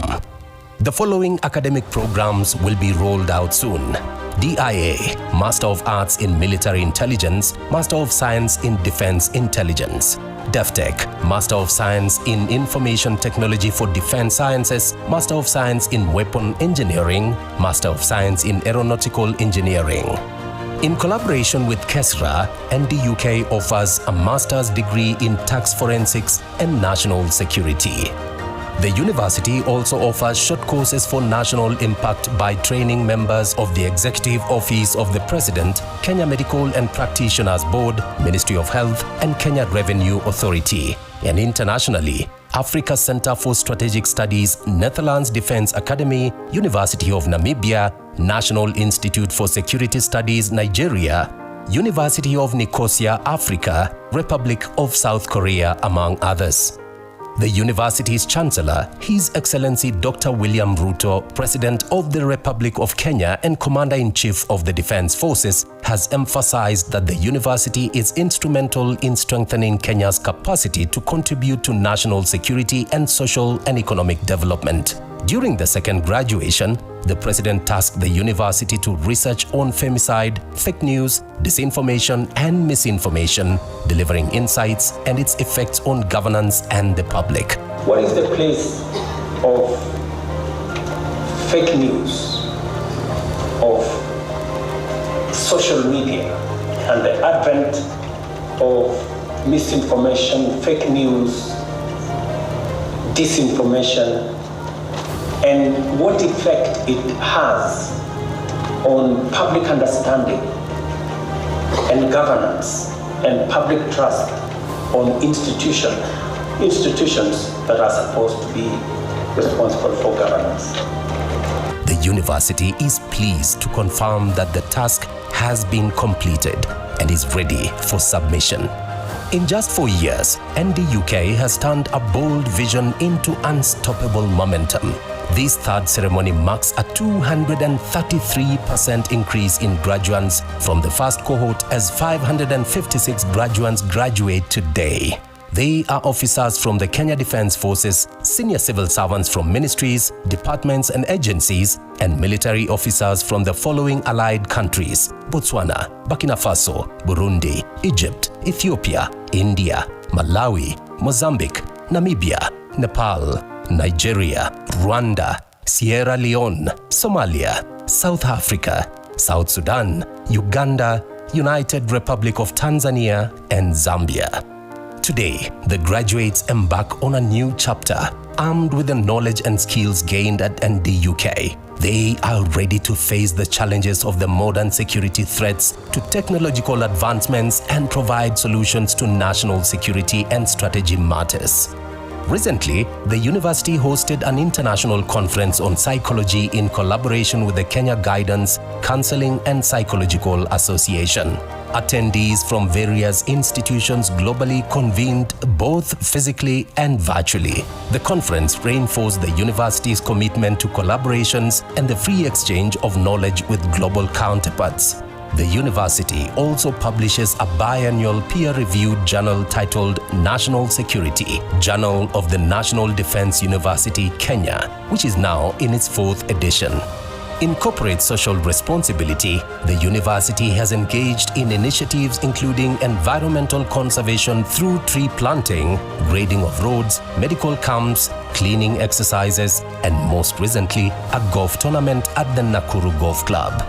Further, the university excelled at the Nairobi International Trade Fair, showcasing its commitment to education, community development, sustainability, and social impact. As the class of 2025 steps forward, they are a product of resilience, responsive governance, and an agile team that embodies the core values of the National Defense University, Kenya. NDUK continues to serve as a hub that prepares leaders to anticipate, adapt, and innovate, ensuring an essential link between policy and action, where critical challenges from regional conflicts to global terrorism are dissected, understood, and met with innovative solutions.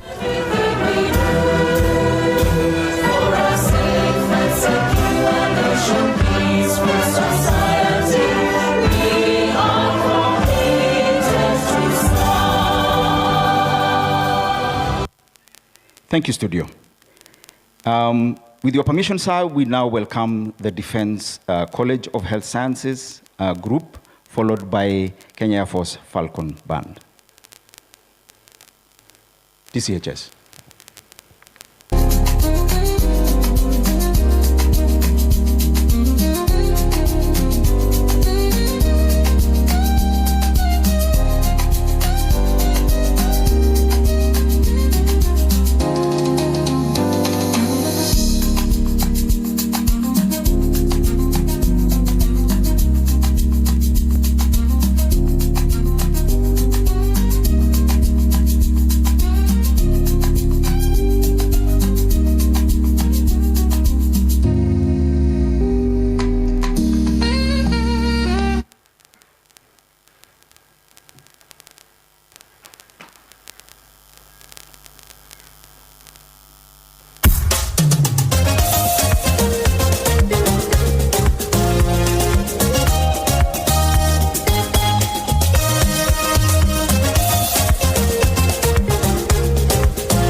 nizunguluke, niricha nizunguluke we, niricha nizunguluke, niricha nizunguluke, niricha nizunguluke.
Thank you very much, DCHS and Falcons Band. Your Excellency, Chancellor Sir, please allow me to now invite the Registrar Academic Affairs, Dr. Stephen Mailu, to cite the legal anchorage for today's event. Registrar Sir.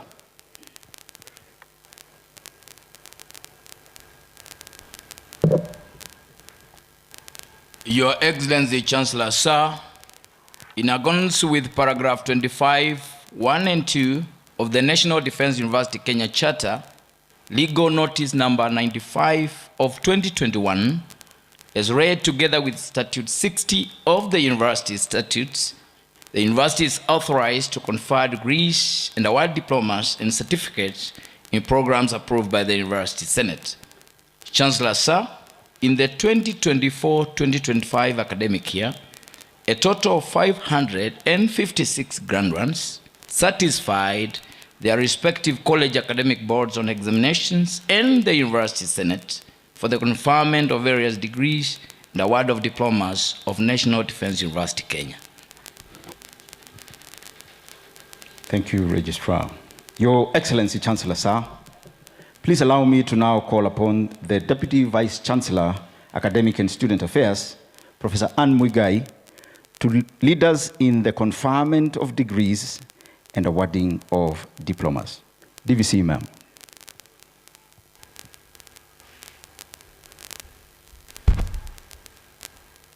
Your Excellency, Chancellor Sir, allow me to call upon the Commandant, National Defense College, Lieutenant General Juma Munyikai, and the Director, International Peace Support Training Center, Major General C.L. Mwanzige, represented here by Brigadier C.K. Mundui, to present graduates for the conferment of various master's degrees of National Defense University Kenya in the following order: Master of Arts in National Security and Strategy, Master of Arts in Crisis Response and Disaster Management.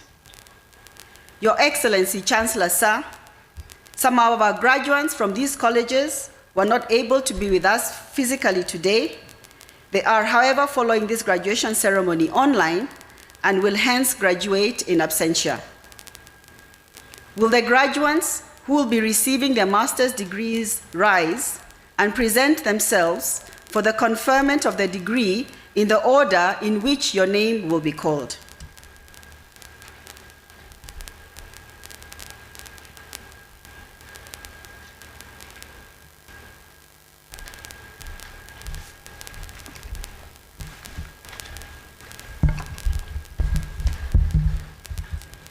Your Excellency, Chancellor Sir, I have the honor to present the following 42 candidates who during the 2024-2025 academic year satisfied the College Academic Board on examinations of National Defense College and the University Senate for the conferment of Master of Arts in National Security and Strategy of National Defense University, Kenya.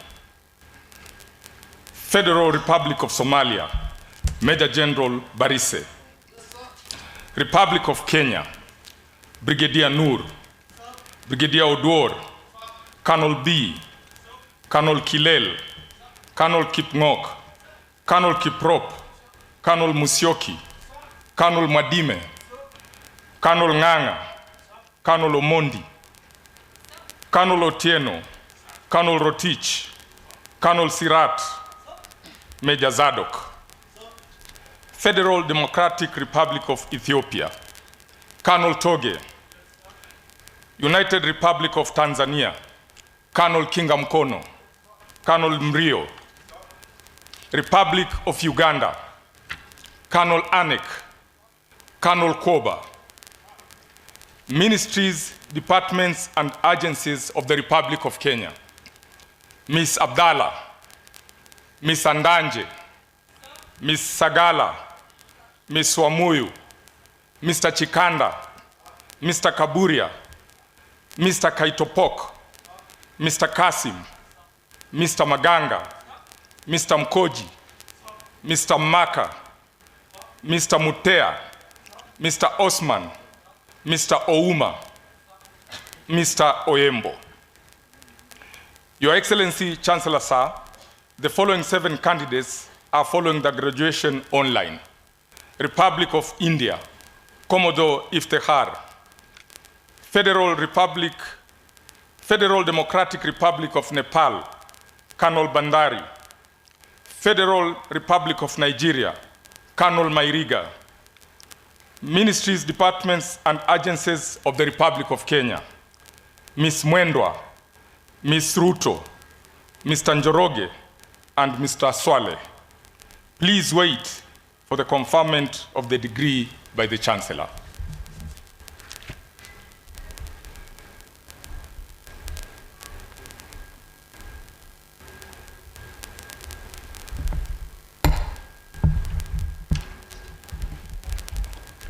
Your Excellency, Chancellor Sir, I have the honor to present the following 19 candidates who during the 2024-2025 academic year satisfied the College Academic Board on examination of International Peace Support Training Center and the University Senate for the conferment of Master of Arts in Crisis Response and Disaster Management of National Defense University, Kenya.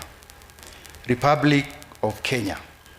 Kano Chege, Kano Retired Owino, Lieutenant Kano Saitoti, Ms. Kagenia, Ms. Kiget, Ms. Langat, Ms. Maseka, Ms. Masila, Ms. Jalale, Ms. Yegon, Mr. Ayeni, Mr. Maganga, Mr. Ngetich, Mr. Omoke, Mr. Teka, Republic of Uganda, Ms. Naki Duli. Your Excellency, Chancellor Sir, the following two candidates are following the graduation online. Republic of Kenya, Lieutenant Colonel Were, Major Twala. Please wait for the conferment of the degree by the Chancellor.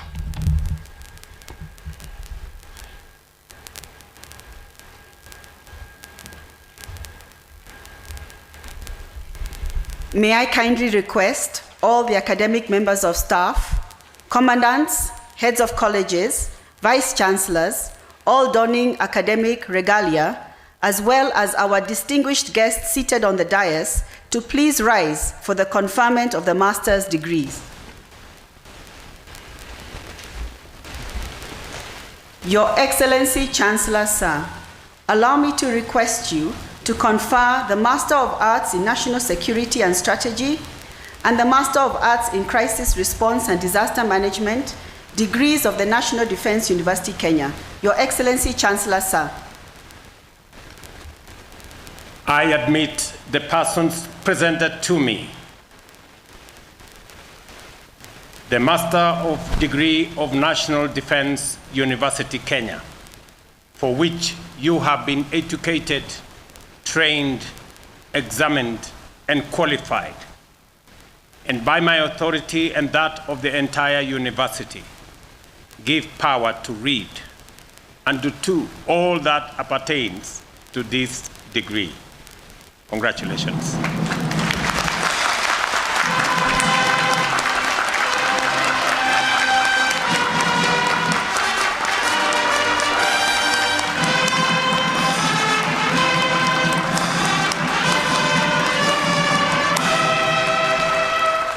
Your Excellency, Chancellor Sir, I request that we take our seats. Your Excellency, Chancellor Sir, allow me to call upon the Commandant, Joint Command and Staff College, Major General Eric Kinuthia, to present graduates for the award of the Postgraduate Diploma in Defense and Strategic Studies of National Defense University, Kenya. Will the graduates who will be receiving the postgraduate diploma rise and remain standing in the order in which your name will be called? Your Excellency, Chancellor Sir, some of our graduates from the Joint Command and Staff College were not able to be with us physically. They are, however, following the graduation ceremony online and hence will graduate in absentia.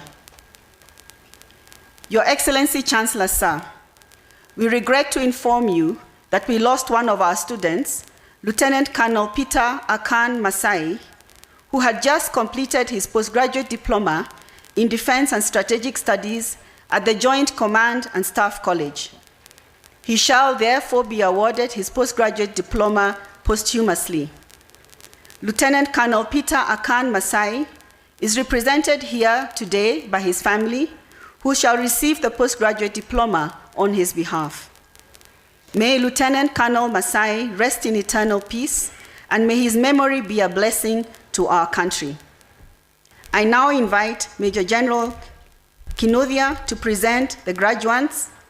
Major General, sir.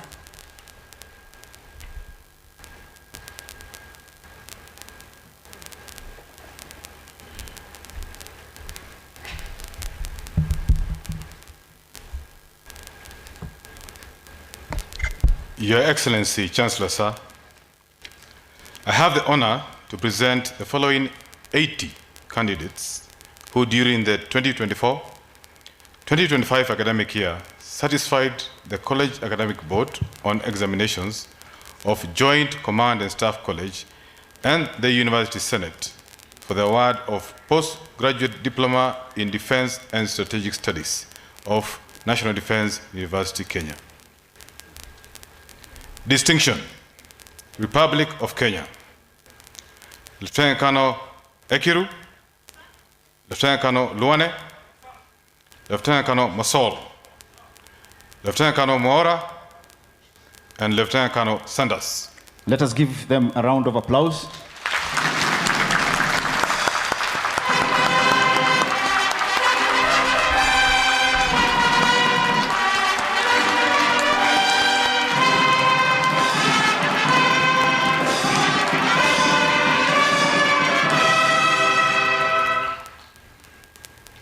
Credit, Republic of Burundi, Lieutenant Colonel Niagabo.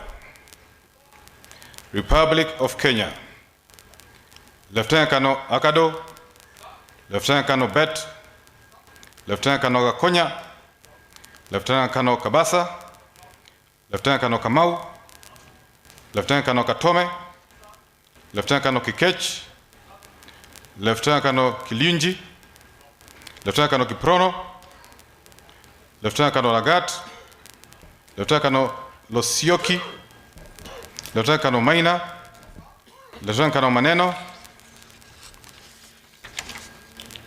Lieutenant Colonel Manyonyi, Lieutenant Colonel Masai posthumously, Lieutenant Colonel Mbuvi, Lieutenant Colonel Mrisa, Lieutenant Colonel Mukundi, Lieutenant Colonel Mule, Lieutenant Colonel Morioki, Lieutenant Colonel Mwanyiro, Lieutenant Colonel Moora, Lieutenant Colonel Namewa, Lieutenant Colonel Nganga, Lieutenant Colonel Gure, Lieutenant Colonel Njenga, Lieutenant Colonel Nyamuhanga, Lieutenant Colonel Obare, Lieutenant Colonel Okode, Lieutenant Colonel Omolo, Lieutenant Colonel Ouko, Lieutenant Colonel Owori, Lieutenant Colonel Sikuku, Lieutenant Colonel Simiu, Lieutenant Colonel Wairagu, Lieutenant Colonel Mukudhu, Lieutenant Colonel Getonga, Lieutenant Colonel Mururu, Major Kerori, Major Mayoyo, Major Mohammed, Major Muta, Major Mutai, Major Njoroge, Major Simiu, Major Maina. Republic of Uganda, Lieutenant Colonel Abigaba. Republic of Malawi, Major Tembwe. Pass, Federal Democratic Republic of Ethiopia, Lieutenant Colonel Wudu. Republic of Kenya, Lieutenant Colonel Gekonyo, Lieutenant Colonel Njehu, Lieutenant Colonel Okaka, Major Mwilaria, Major Safari, Major Wamboi. Republic of Zambia, Lieutenant Colonel Mutesi. United Republic of Tanzania, Major Anyagisi. Your Excellency, Chancellor Sir, the following 17 candidates are following the graduation online. Credit: Republic of Kenya, Lieutenant Colonel Bando, Lieutenant Colonel Leakono, Lieutenant Colonel Jogona, Lieutenant Colonel Okayo, Lieutenant Colonel Wambogo, Major Gadhoni, Major Kariuki, Major Mbogwa, Major Mberiti. Federal Democratic Republic of Nepal, Major Karki. Pass: Republic of Sierra Leone, Lieutenant Colonel Conte. Federal Republic of Somalia, Lieutenant Colonel Hassan. Burkina Faso, Major Udrago. Republic of Rwanda, Major Muvunyi, Major Rutaisire. Republic of South Africa, Commander Hulase. Republic of South Sudan, Major Dut. Please wait for the award of the postgraduate diploma by the Chancellor.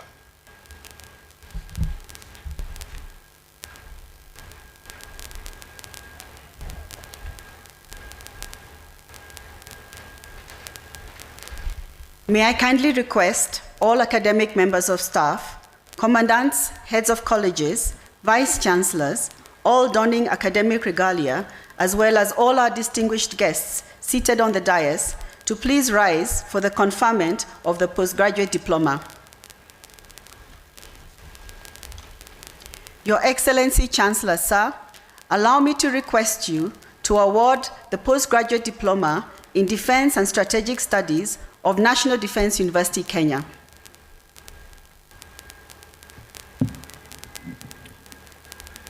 I award the person presented to me the postgraduate diploma in Defense and Strategic Studies of the National Defense University, Kenya, for which you have been educated, trained, examined, and qualified.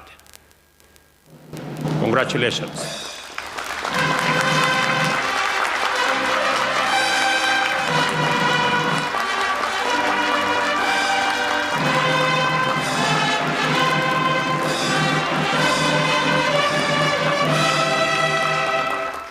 Your Excellency, Chancellor Sir, I request that we take our seats.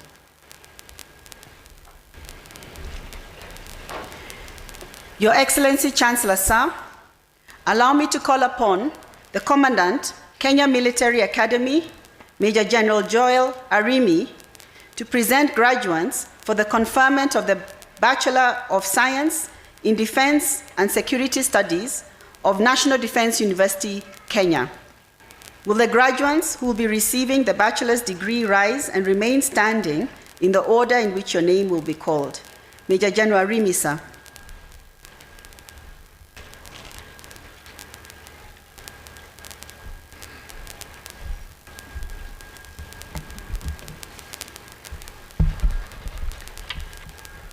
Your Excellency, sir, I have the honor to present the following 157 candidates who during the 2024-2025 academic year satisfied the College Academic Board on examinations of the Kenya Military Academy and the University Senate for the conferment of Bachelor of Science in Defense and Security Studies of the National Defense University, Kenya. Your Excellency, Chancellor Sir, the graduates I'm presenting to you are all of the rank of a second lieutenant. First class honors, Republic of Kenya.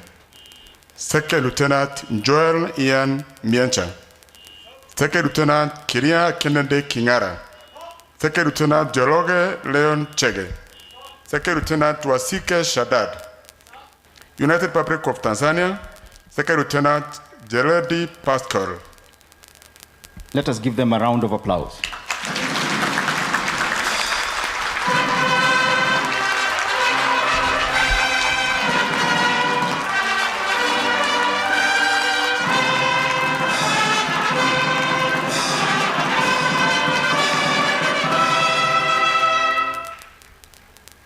Second class honors upper division, Republic of Kenya, Amanman Mario, Ambuka Aston, Anderson Immaculate, Ayera Duncan, Barasa Deborah, Bocha Arif, Chepto Mercy, Chariot Hezla, Chariot Amos, Jeselek Jonah, Esekon Daniel, Gabor Faisal, Garigal Kushe, Getau Edward, Godana Abdullahi, Gode Wesley, Ibrahim Yaya, Emmanuel Lois, Isamana Joshua, Jasel Yusuf, Juma Daniel, Kamau Robert, Kamau Brian, Kamau Francis, Kondore Pink, Kanyotu Francis, Kanywa Ken, Karari Tracy, Karaoke Isaac, Karaoke John, Kemboi Benjamin, Kisa Fresnel, Kibet Oliver, Kibuja Gradis, Keegan Ian, Kimani David, Kenodia Dennis, Kenywa Gerard, Kipkurui Kareb, Kiprangat Eric, Kiprating Pascaris, Kimngano Victor, Kimngatut Brian, Kiprop Felix, Kiratai Lawrence, Kirui Victor, Coril Brian, Coril Arias, Kozgei Corins, Langat Nixon, Langat Leinand, Leamal Luben, Lemalian Leonel, Lenapia Patrick, Piriato David, Maina Brian, Makoka Stanley, Marim Nogradias, Marwa Ferdinand, Masese Veronica, Mati Kamene, Mboya Cynthia, Mbogwa Jane, Mburu Clifford, Mnagat Irari, Mohamed Isaac, Mohamed Mohamed, Mokoya Faith, Morara Purity, Mlabu Martin, Mucheru Alfred, Mo Nimrod, Muya Dennis, Muind Patrick, Muriori Gabriel, Muru John, Mungania Robert, Musen Dominic, Mutuke Kelvin, Mutuku Stephen, Muturi John, Mwage Catherine, Moneki Winson, Mwanyangera David, Mwansia Fanuel,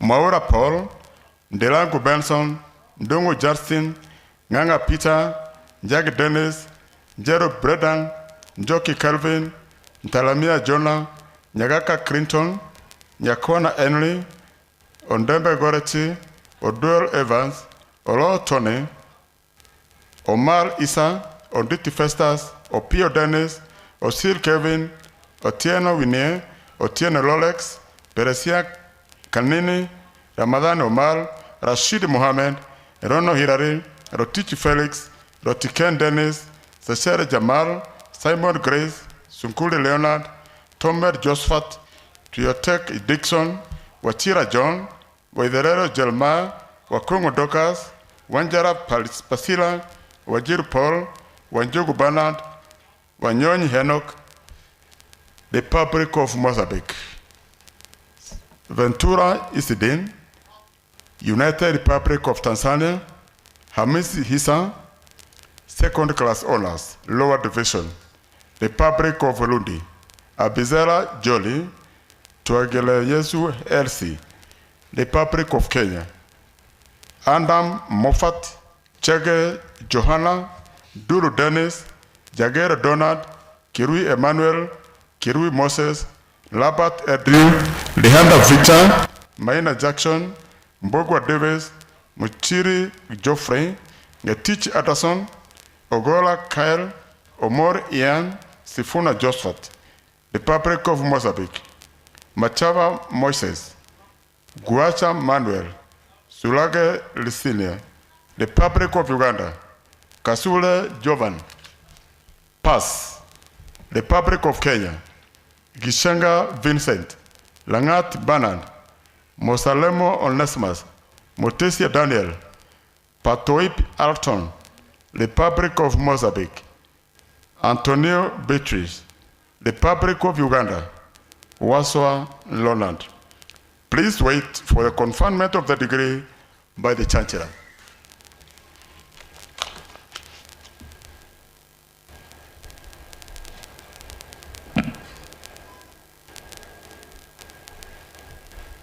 May I kindly request all academic members of staff, commandants, heads of colleges, vice chancellors, all donning academic regalia, as well as our distinguished guests seated on the dais, to please rise for the conferment of the bachelor's degree.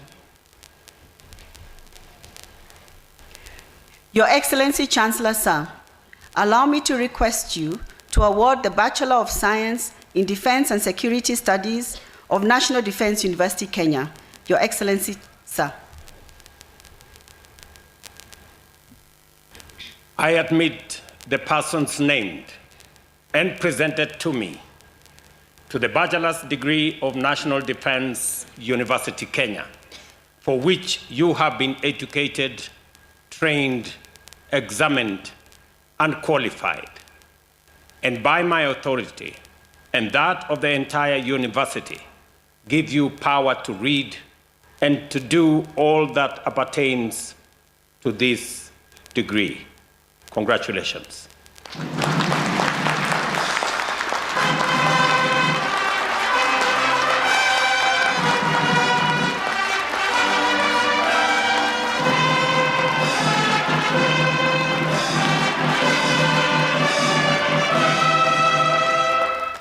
Your Excellency Chancellor Sir, I request that we take our seats.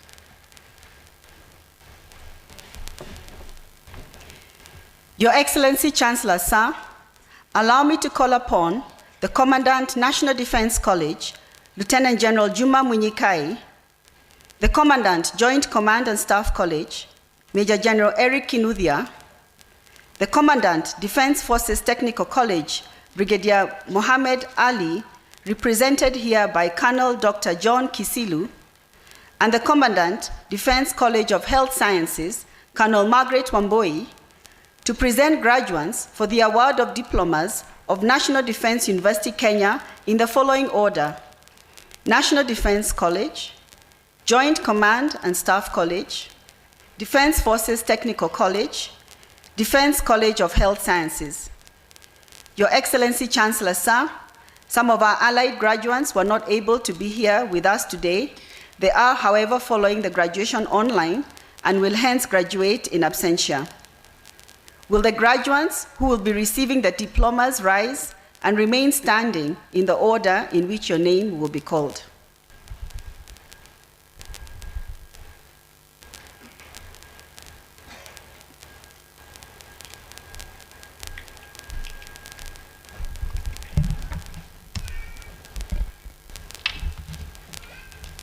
Your Excellency Chancellor Sir, I have the honor to present the following 20 candidates who during the 2024-2025 academic year satisfied the College Academic Board on Examinations of National Defense College and the University Senate for the award of Diploma in National Security and Strategy of National Defense University, Kenya.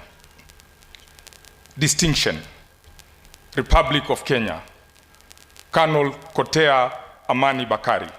Let us give him a round of applause.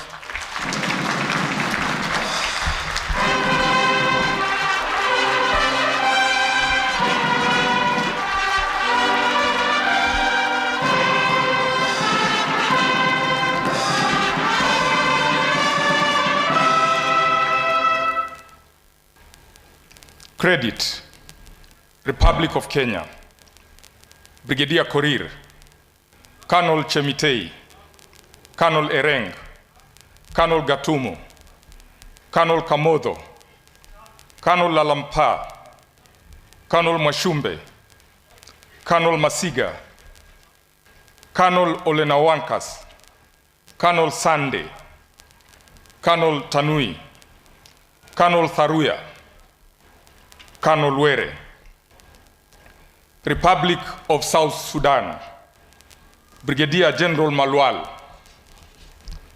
Republic of Namibia, Captain of the Navy, Fanuel. Ministries, departments, and agencies of the Republic of Kenya, Mr. Tokore. PAS, Republic of Burundi, Colonel Dismas. Your Excellency Chancellor Sir, the following two candidates are following the graduation online. Credit, Arab Republic of Egypt, Brigadier General Sheriff, Republic of Burkina Faso, Colonel Gwenole. Please wait for the award of the diploma by the Chancellor.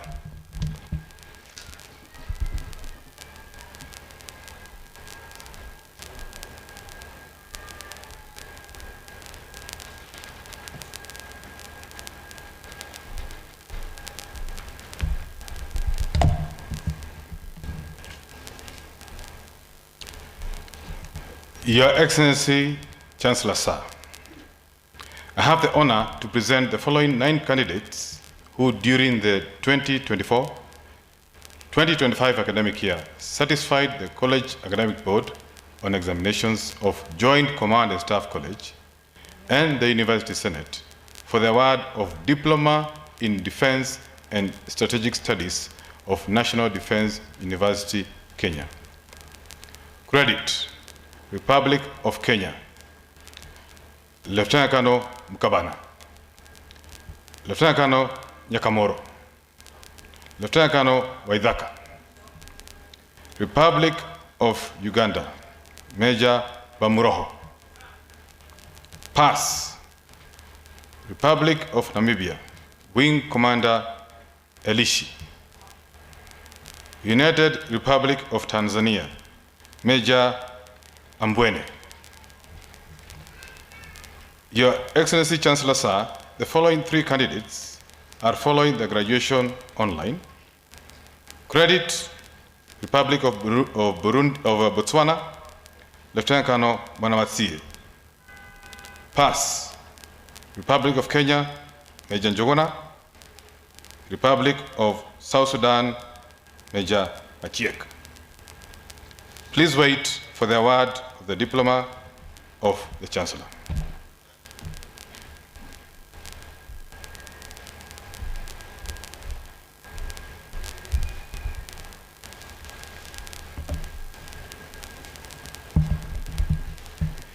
Your Excellency Chancellor Sir, I have the honor to present the following 152 candidates who during the 2024-2025 academic year satisfied the College Academic Board on examinations of Defense Forces Technical College and the University Senate for the award of diplomas of National Defense University, Kenya. Diploma in Aeronautical Engineering, Airframe and Engines Option, Distinction. Senior Private Mwanzia Ndambuki, Senior Private Okoth Kevin, Senior Private Owino Sylvia Atieno. Let us give them a round of applause.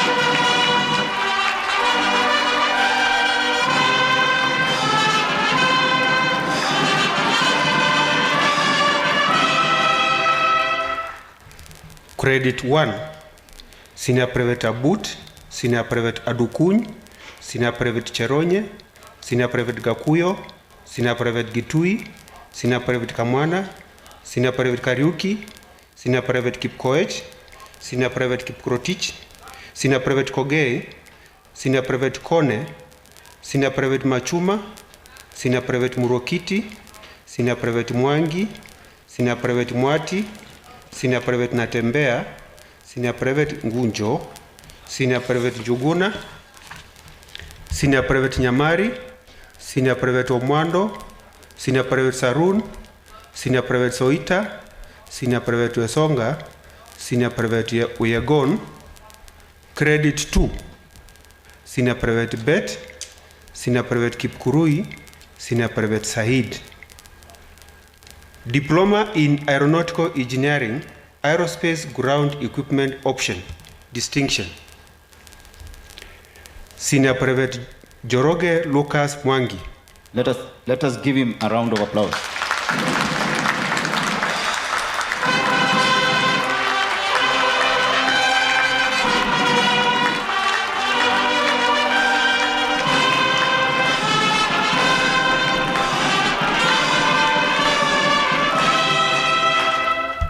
Credit 1, Senior Private Apollo, Senior Private Ibrahim, Senior Private Kipchumba, Senior Private Mwangi, Senior Private Ojuang, Senior Private Omolo, Senior Private Otieno.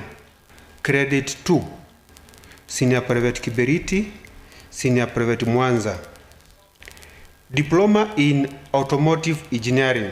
Credit 1, Lance Corporal Mureithi, Senior Private Cheruyot, Senior Private Kamau, Senior Private Buru, Senior Private Muriuki, Senior Private Mutinda, Senior Private Jenga, Senior Private Odori, Senior Private Oluoch Emmanuel, Senior Private Oluoch Joseph, Senior Private Tinga. Credit 2, Senior Private Chesire, Senior Private Kiprotich, Senior Private Muiruri, Senior Private Joroge. Diploma in Aeronautical Engineering, Avionics Option, Distinction. Senior Private Mwalili John Dolo and Senior Private Naisoi Maureen Mempe. Let us give them a round of applause.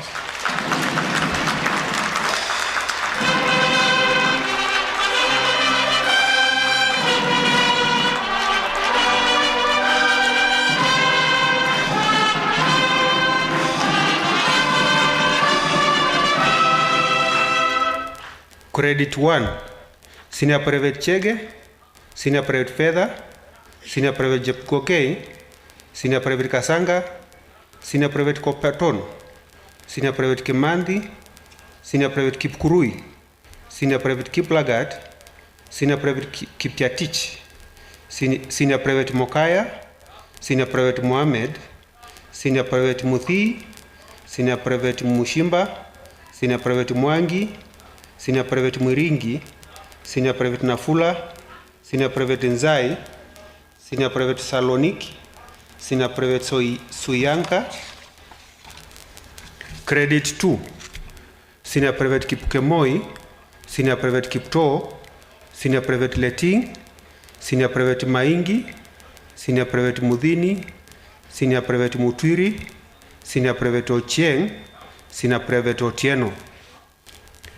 Diploma in Information Communication Technology, Distinction. Senior Private Cherimo Amdani Clinton, Senior Private Cheriot Michael Maindi, Senior Private Maina Millicent Nyambura, Senior Private Mwangangi Masi Mwende, Senior Private Wanjiru Marian Wambui. Let us give them a round of applause.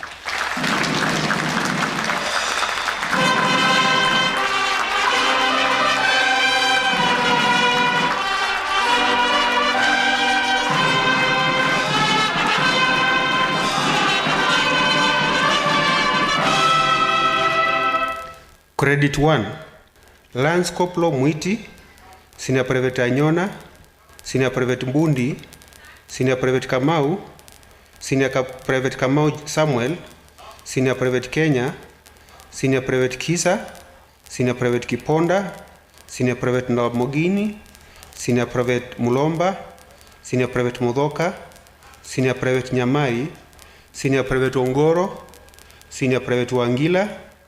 Credit 2, Senior Private Chirchir, Senior Private Ifedha, Senior Private Irungu, Senior Private Jepchumba, Senior Private Kadhure, Senior Private Kiplagat, Senior Private Kipngeno, Senior Private Kiprop. Pass, Lance Koplo Langat. Diploma in Electrical and Electronics Engineering, Power Option. Credit 1, Senior Private Charo, Senior Private Kamais, Senior Private Gadirwa, Senior Private Kamau, Senior Private Maio, Senior Private Mudhinji, Senior Private Nkonte, Senior Private Sankala. Credit 2, Senior Private Kimaio, Senior Private Kipkoril, Senior Private Nayamba, Senior Private Naouma, Senior Private Salim. Diploma in Electrical and Electronics Engineering, Telecommunication Option, Distinction. Senior Private Karamba Wilson Warutere. Let us give him a round of applause.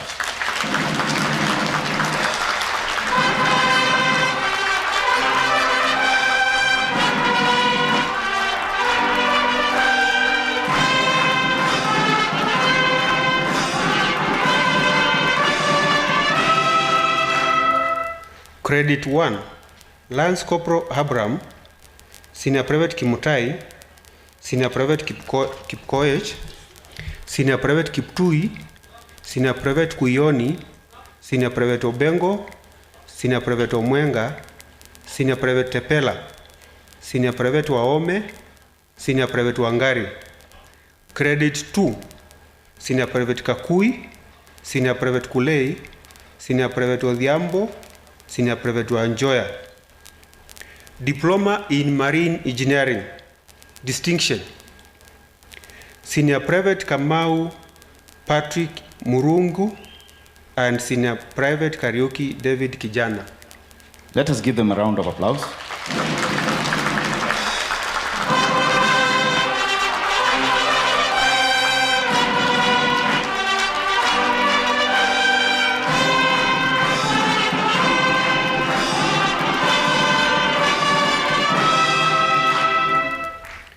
Credit 1, Senior Private Anyona, Senior Private Hausi, Senior Private Kiama, Senior Private Kimutai, Senior Private Koech, Senior Private Maina, Senior Private Mcharo, Senior Private Mkauatei, Senior Private Odhiambo, Senior Private Wanjiku.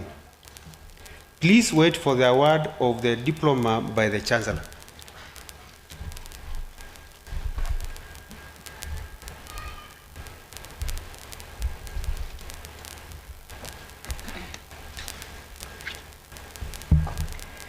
Your Excellency Chancellor, sir, I have the honor to present the following 6 candidates who during the 2024-2025 academic year satisfied the College Academic Board on examinations of Defense College of Health Sciences at the University Senate for the award of Higher Diploma in Clinical Medicine and Surgery Anesthesia of National Defense University, Kenya. Senior Sergeant Nyakundi, Sergeant Akanga, Sergeant Karanja, Sergeant Katana, Sergeant Budo, Mr. Lomaisa. Please wait for the award of the Higher Diploma by the Chancellor. Your Excellency Chancellor, sir, I have the honor to present the following 16 candidates who during the 2024-2025 academic year satisfied the College Academic Board on examinations of Defense College of Health Sciences at the University Senate for the award of Higher Diploma in Critical Care Nursing of National Defense University, Kenya. Senior Sergeant Achieng, Senior Sergeant Macharia, Senior Sergeant Mohavi, Senior Sergeant Mureithi, Senior Sergeant Oboge, Sergeant Bakari, Sergeant Karaoke, Sergeant Kibet, Sergeant Langat, Sergeant Moremi, Sergeant Nzioka, Sergeant Saina, Sergeant Duita, Sergeant Wafula, Sergeant Yawa, Miss Kasiva. Please wait for the award of the Higher Diploma by the Chancellor. Your Excellency Chancellor, sir, I have the honor to present the following 32 candidates who during the 2024-2025 academic year satisfied the College Academic Board on examinations of Defense College of Health Sciences at the University Senate for the award of Higher Diploma in Perioperative Nursing of National Defense University, Kenya. Senior Sergeant Kibeth, Sergeant Barre, Sergeant Fondo, Sergeant Gekandi, Sergeant Gethenji, Sergeant Gethenji, Sergeant Kagendo, Sergeant Kibet Philemon, Sergeant Kibet Shadrach, Sergeant Kiiti, Sergeant Kipkeboy, Sergeant Kisiero, Sergeant Runganyi, Sergeant Moseti, Sergeant Mwenda, Sergeant Mwiti, Sergeant Ndire, Sergeant Ndungu, Sergeant Njeri, Sergeant Okun, Sergeant Okwendo, Sergeant Omambe, Sergeant Otieno, Sergeant Rotich, Sergeant Semenyi, Sergeant Serete, Sergeant Simati, Sergeant Wangui, Sergeant Wanjohi, Mr. Koril, Mr. Yendo. Your Excellency, Chancellor, sir, the following one candidate is following the graduation online. Sergeant Mutakai Granton. Please wait for the award of the higher diploma by the Chancellor. Your Excellency, Chancellor, sir, I have the honor to present the following 23 candidates who during the 2024-2025 academic year satisfied the College Academic Board on Examinations of Defense College of Health Sciences at the University Senate for the award of Diploma in Kenya Registered Community Health Nursing Basic of National Defense University, Kenya. Senior Sergeant Maina, Sergeant Kagwima, Sergeant Kitum, Sergeant Mogeni, Sergeant Mogambi, Sergeant Ombinge, Sergeant Ojiambo, Sergeant Owinga, Sergeant Tomik, Corporal Hisa, Corporal Mwaneki, Corporal Dorongo, Corporal Nyambati, Corporal Odhiambo, Corporal Orida, Corporal Otieno, Lats Corporal Kirui, Lats Corporal Wata, Senior Private Karaoke Dennis, Senior Private Karaoke Gideon, Senior Private Kigunda, Senior Private Mudoka, Senior Private Mwaora. Please wait for the award of the diploma by the Chancellor. Your Excellency, Chancellor, sir, allow me to lead the nursing graduates in reciting the Nurses and Midwives Pledge as a commitment to duty. May all the graduates raise their right hand in readiness to recite the pledge. Nurses and Midwives Pledge. I do solemnly pledge before the Almighty God and in the presence of this assembly to observe the code of ethics and conduct of nurses and midwives. I shall faithfully practice my profession in accordance with the laid down laws and regulations as provided for in the Nurses and Midwives Act, Cap 257 of the laws of Kenya. I shall abstain from whatever is deleterious and mischievous, and shall not take or knowingly administer any harmful drug. I shall do all in my power to maintain and elevate the standard of my profession. I shall hold in confidence all personal matters committed to my keeping and all family affairs coming to my knowledge in the practice of my calling. With loyalty shall I endeavor to work in collaboration with other team members in the provision of healthcare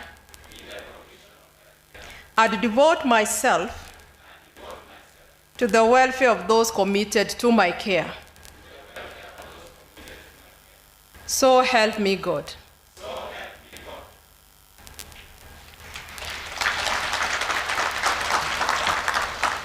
Please wait for the award of the diploma by the Chancellor.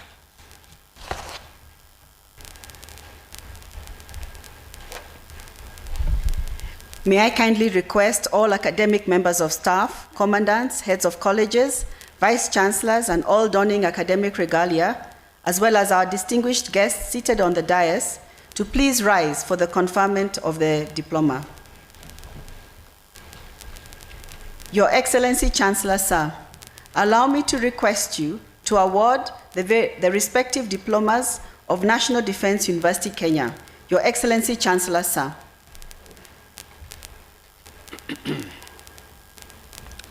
I award the persons presented to me the respective diplomas of National Defense University Kenya, for which you have been educated, trained, examined, and qualified. Congratulations.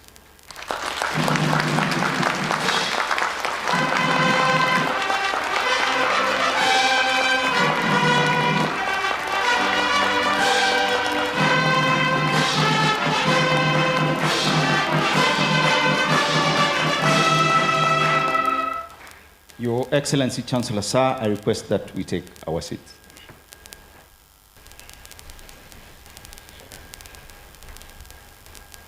Your Excellency Chancellor Sir, paragraph 22 of National Defense University Kenya Charter requires that the university establish an alumni association for her graduates. The association is to provide a link between the university and her graduates, while also providing forum to network. We have consequently procured the registration of the National Defense University Kenya Alumni Association by the Registrar of Societies under the Social Act, Chapter 108 of the Laws of Kenya. Your Excellency Chancellor Sir, may I request you, accompanied by the Chief of the Defense Forces, who is also the chairperson of the University Council, and with the assistance of the Vice Chancellor, to present the Constitution and Registration Certificate to the interim chairperson, Major General Timothy Lekolol, to signify the launch of the association. Your Excellency, sir.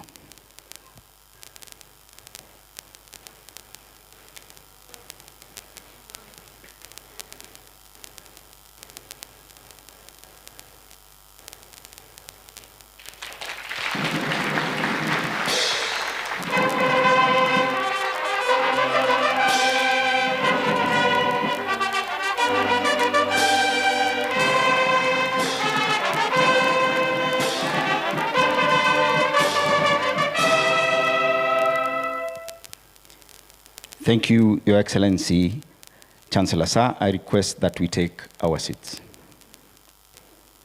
Your Excellency, Chancellor Sir, please allow me to now call upon the Registrar Academic Affairs, Dr. Stephen Mailu, to administer the National Defense University Kenya Alumni Pledge. May the graduating class of 2025 please rise.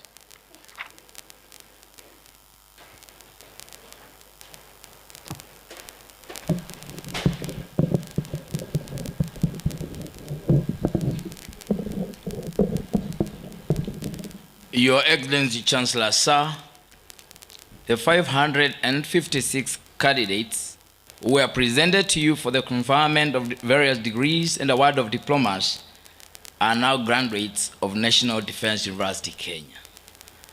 With your permission, sir, allow me to request them to move their cape tassel from the right-hand side to the left-hand side. A hearty congratulations to the graduating class of 2025.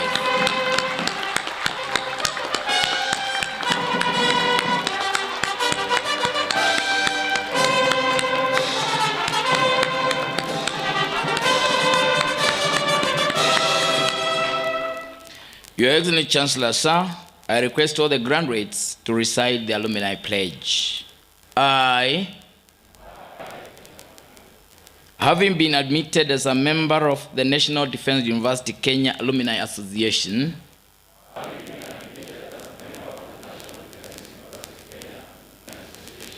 do hereby pledge to abide by the Constitution and regulations of the association.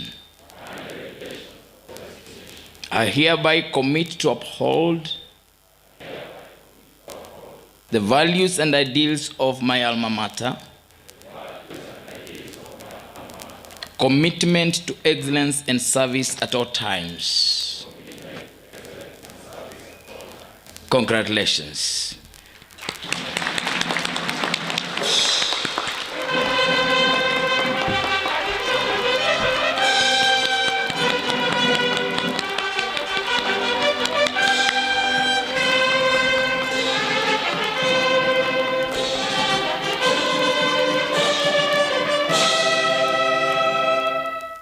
I request the 2025 graduates to please take their seats. Your Excellency Chancellor, sir, during the inaugural graduation ceremony in November 2023, you directed that retired national leaders be documented to authoritatively inform studies on strategy, policy, and leadership from an indigenous perspective. Kenya Oral Strategic History, also known as KOSH, under a technical committee of retired generals, professors, and former ambassadors, was constituted and commissioned. They compiled an authoritative and authentic history of Kenya as orchestrated through the instruments of national power, Kenya's strategic extraction, the grounding of Kenya's national interests, and strategic culture. The result of this was our two fundamental publications.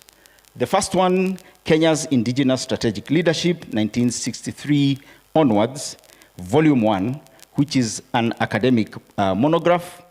And the second publication is Leadership Approaches, 1963 onwards, Volume 1, which is an easy-to-read tabletop book, as shown on our screens. The two publications exemplify the foundational effort by Kenya Oral Strategic History to document Kenya's strategic history and leadership approaches. Additionally, Your Excellency Chancellor, sir, during the second graduation ceremony last year, arising from your concerns on contemporary issues that bestraddle our nation, you gave a directive to the university to conduct research on the following. Firstly, the place of fake news, disinformation, and misinformation on governance in Kenya. And secondly, a whole of society approach to addressing femicide in Kenya. The next session, therefore, Your Excellency, Chancellor, sir, will be a proud moment as the research reports and foundational publications are presented. For this session, Your Excellency Chancellor, sir, I humbly request that you, accompanied by Chief of the Defense Forces and Commandant National Defense College, and with the assistance of the Vice Chancellor, to step forward and accept these research reports and foundational publications. Your Excellency, Chancellor, sir.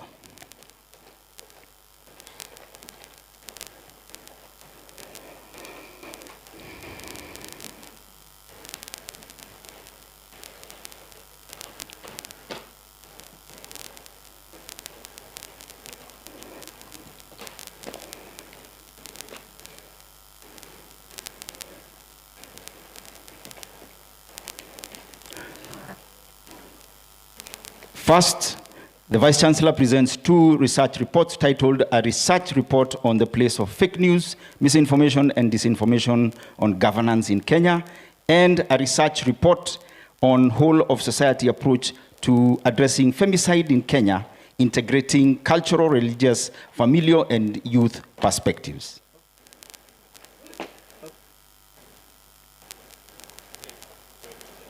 Again.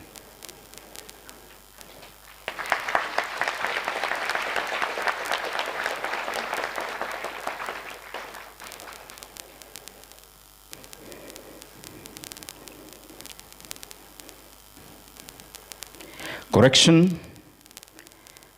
The books being given are Kenya's Indigenous Strategic Leadership, 1963 onwards, an academic monogram, and Leadership Approaches, 1963 onwards, tabletop book.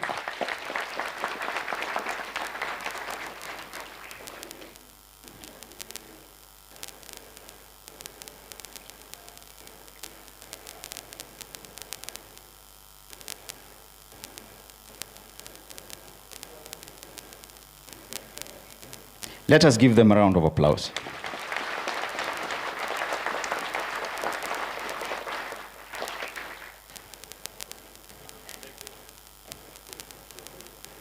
One more round of applause for a job well done.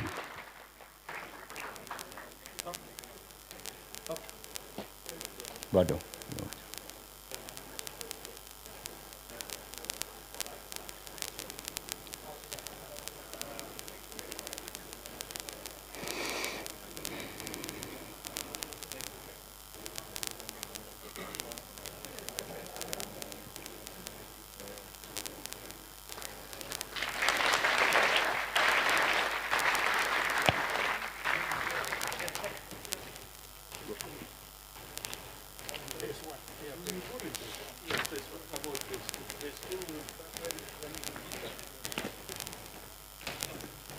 Your Excellency Chancellor Sir, we shall now watch a short feature on Kenya Oral Strategic History. Kosh. Studio, please.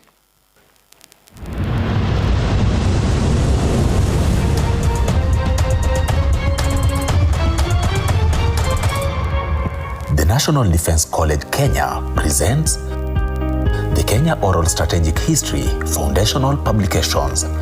These publications have been written following the documentation of 23 national actors who served the Republic of Kenya in defense and diplomacy from 1963 onwards.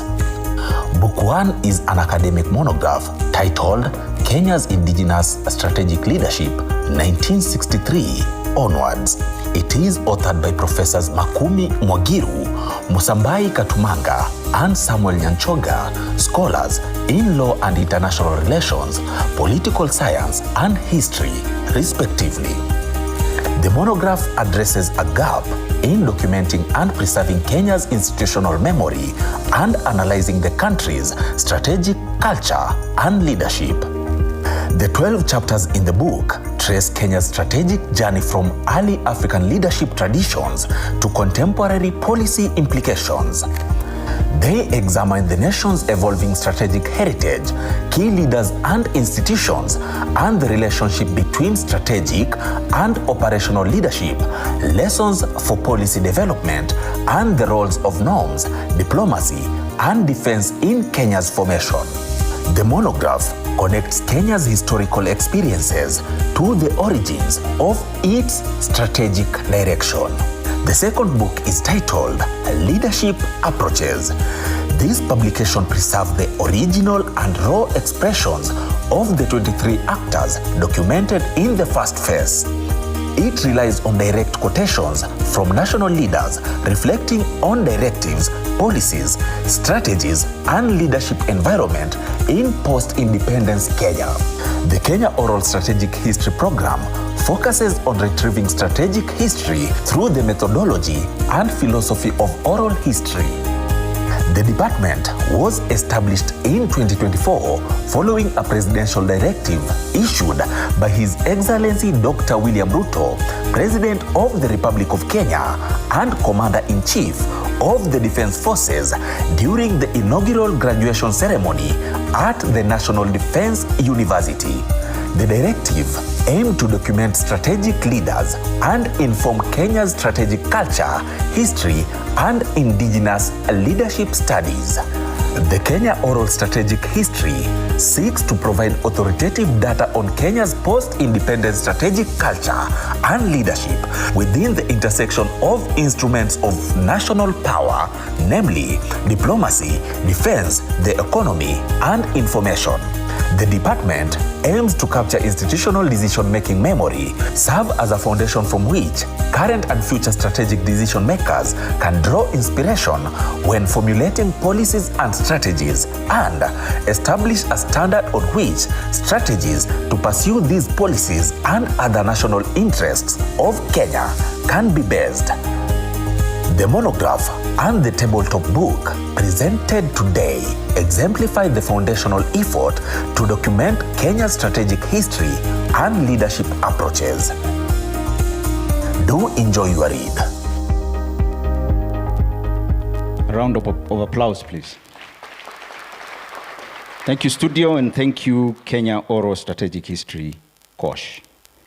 And now, Your Excellency, Chancellor Sir, I call upon the Deputy Vice Chancellor, Academic and Student Affairs, to carry on with the program. DVC, ma'am.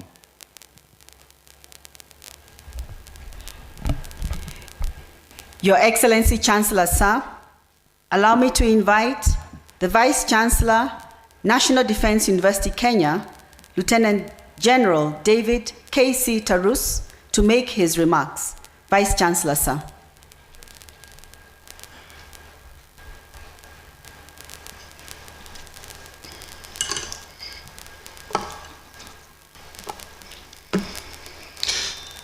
Your Excellency, the President and Commander-in-Chief of the Kenya Defense Forces and Chancellor of the National Defense University, Kenya, Dr. William Samoei Ruto, the Cabinet Secretary, Ministry of Defense, Honorable Soipan Tuya, the Chief of the Defense Forces and Chair of the University Council, the Vice Chief of the Defense Forces, the Principal Secretaries present, Service Commanders, Vice Chancellors from various universities and their representatives. With your permission, Your Excellency, we have 5 Vice Chancellors from the following universities. Professor Wainaina, the Vice Chancellor, Kenyatta University. Professor Shibairo, the Vice Chancellor, Masinde Murilo, University of Science and Technology. Very Reverend Professor Ngari, the Vice Chancellor of Catholic University of East Africa. Dr. Kibon, the Vice Chancellor, National Intelligence Research University, and Professor Mutai, the Vice Chancellor of Bomet University. General officers, both serving and retired, the University Council and management, the defense attaches present, officers, esteemed invited guests, faculty, staff, the 2024-2025 graduates, and your families and dependents, ladies and gentlemen. The National Defense University, Kenya, is extremely honored to host you here today, Your Excellency, for the 3rd graduation ceremony. Over the year, the university has made tremendous progress in strengthening its academic, research, and institutional frameworks. Chartered under Section 24 of the Universities Act, we are conscious of the unique mandate entrusted to us to provide education that is deeply rooted in national security, defense studies, and strategic thought. In the fulfillment of this mandate, we have produced and will continue to produce future leaders, strategic thinkers, innovators, and practitioners well equipped to address complex security challenges of our nation, neighbors, and the globe are facing. The university continues to grow at an impressive pace with steady development of new academic programs and the execution of strategic research projects informed by emerging trends and needs within the Kenya Defense Forces, our country at large. Your Excellency, sir, this graduation ceremony is particularly important for us as we graduate the first cohort of 157 young commissioned officers from the Kenya Military Academy and 152 diploma graduates from the Defense Forces Technical College. In addition, Your Excellency, the university continues to build its niche as a center of excellence in graduate training within the security sector. Building on our flagship Master of Arts in National Security and Strategy, today we proudly conferred the first time the Master of Arts in Crisis Response and Disaster Management. This program is our contribution to strengthening national and regional preparedness in the face of recurring national and regional disasters. The students were drawn from the Kenya Defense Forces, industry, and various practitioners. The unique mix of professional backgrounds has enriched the teaching and learning and ensured that students live with skills grounded in real-world experiences. The university, encouraged by the success of this program, launched its first Doctor of Philosophy program in June this year in crisis and disaster management.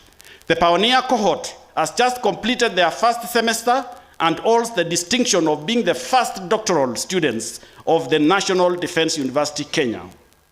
Moving forward, Your Excellency, this university in 2026 is programmed to launch a PhD in National Security and Strategy that will build on the success of its master's program with the same name and continue to produce scholars, strategists, and policy makers.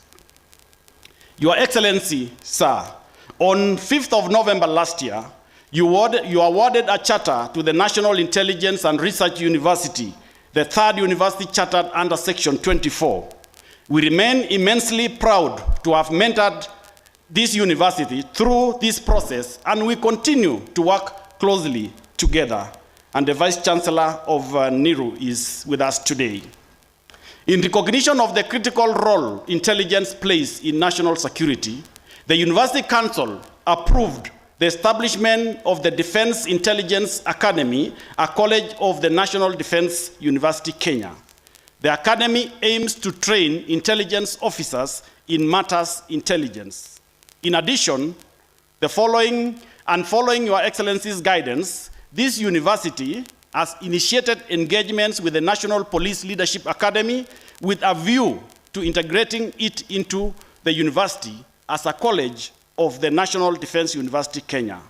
Discussions are still at the early stage, and we anticipate presenting a formal request to the University Council for approval in the coming months. As the university continues to grow, so does our student body.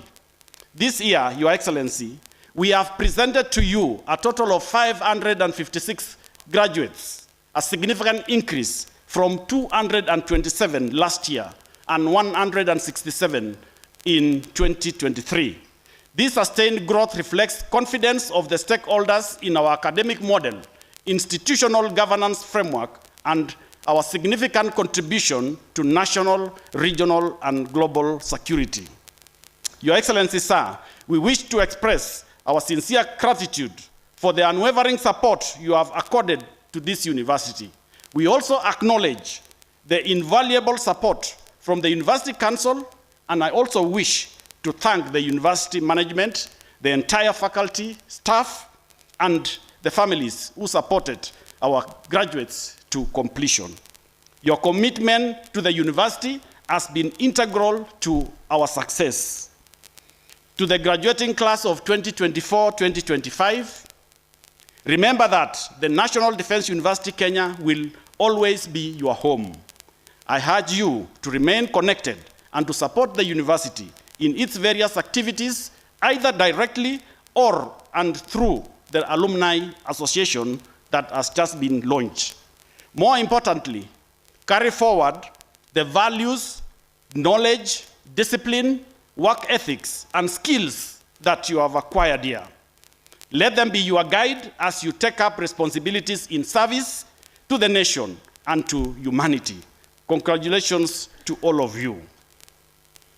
Your Excellency, Chancellor, sir, in line with the National Defense University Kenya Statute 60, paragraph 6, after you address the congregation, the third convocation of the National Defense University Kenya will stand dissolved. Thank you very much. It is now my humble duty to invite the Chief of the Defense Forces, who is also the chair to the University Council, to make his remarks. CDF, sir.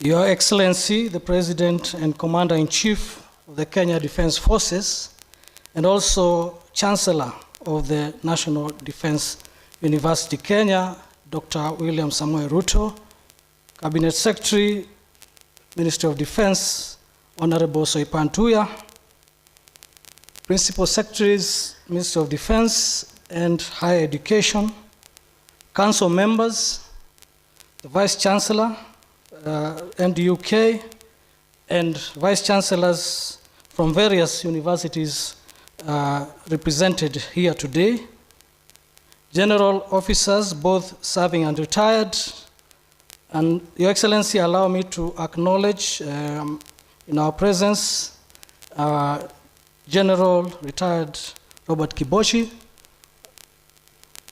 the first chair of the University Council, and retired former CGS General Jeremiah Kianga, among other senior distinguished generals. Esteemed invited guests, faculty, staff, the graduates of 2025 and their families, ladies and gentlemen. Your Excellency, it is an honor and privilege as chairperson of the National Defense University Kenya Council to welcome you to this third graduation ceremony of the National Defense University Kenya. On this momentous occasion, we gather here to mark a culmination of hard work, commitment, and enduring support of excellence in national security education. On behalf of the University Council, the entire Council, and on my own behalf, I wish to express our sincere gratitude to Your Excellency as the Chancellor for the invaluable guidance and support and commitment to the ideals of this great institution. This third graduation is significant, as mentioned by the VC, because we are proud to witness the graduation of the first cohort of 157 graduate officers who graduated from the Kenya Military Academy. These officers who were admitted in 2022 completed a rigorous 3-year military academic program and academic program.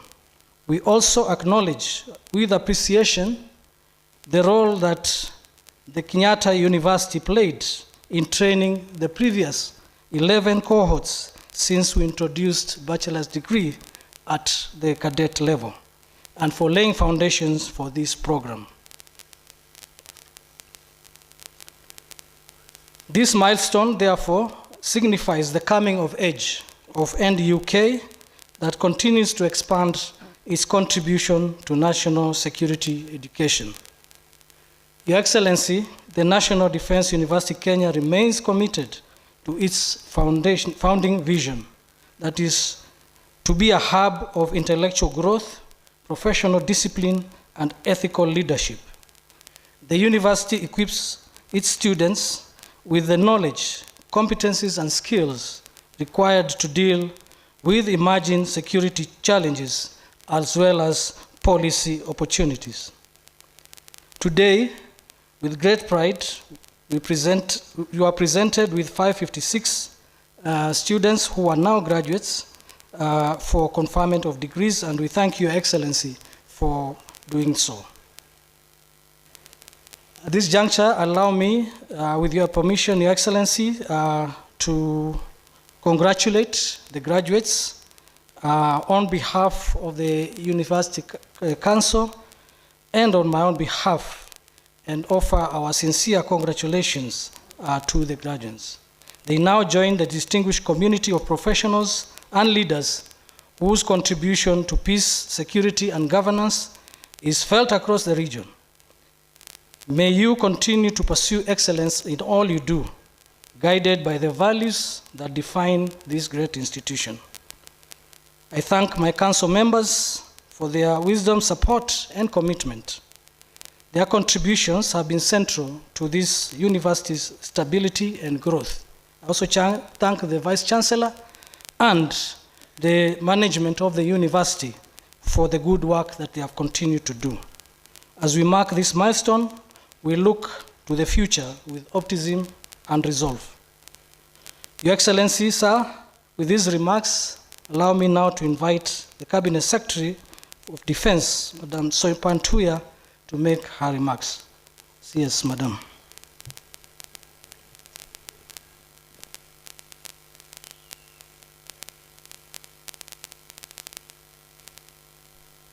Your Excellency, Dr. William Samoei Ruto, President of the Republic of Kenya and Commander-in-Chief of the Defense Forces and Chancellor of the National Defense University, Kenya,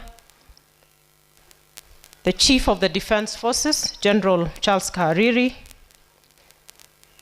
Principal Secretary is present, the PS Defense, Dr. Patrick Mariro, and the PS State Department for Higher Education and Research, Dr. Beatrice Inyangala, distinguished members of the University Council, Vice Chancellor, National Defense University, Kenya, general officers, serving and retired, faculty members, graduates, distinguished guests, ladies and gentlemen.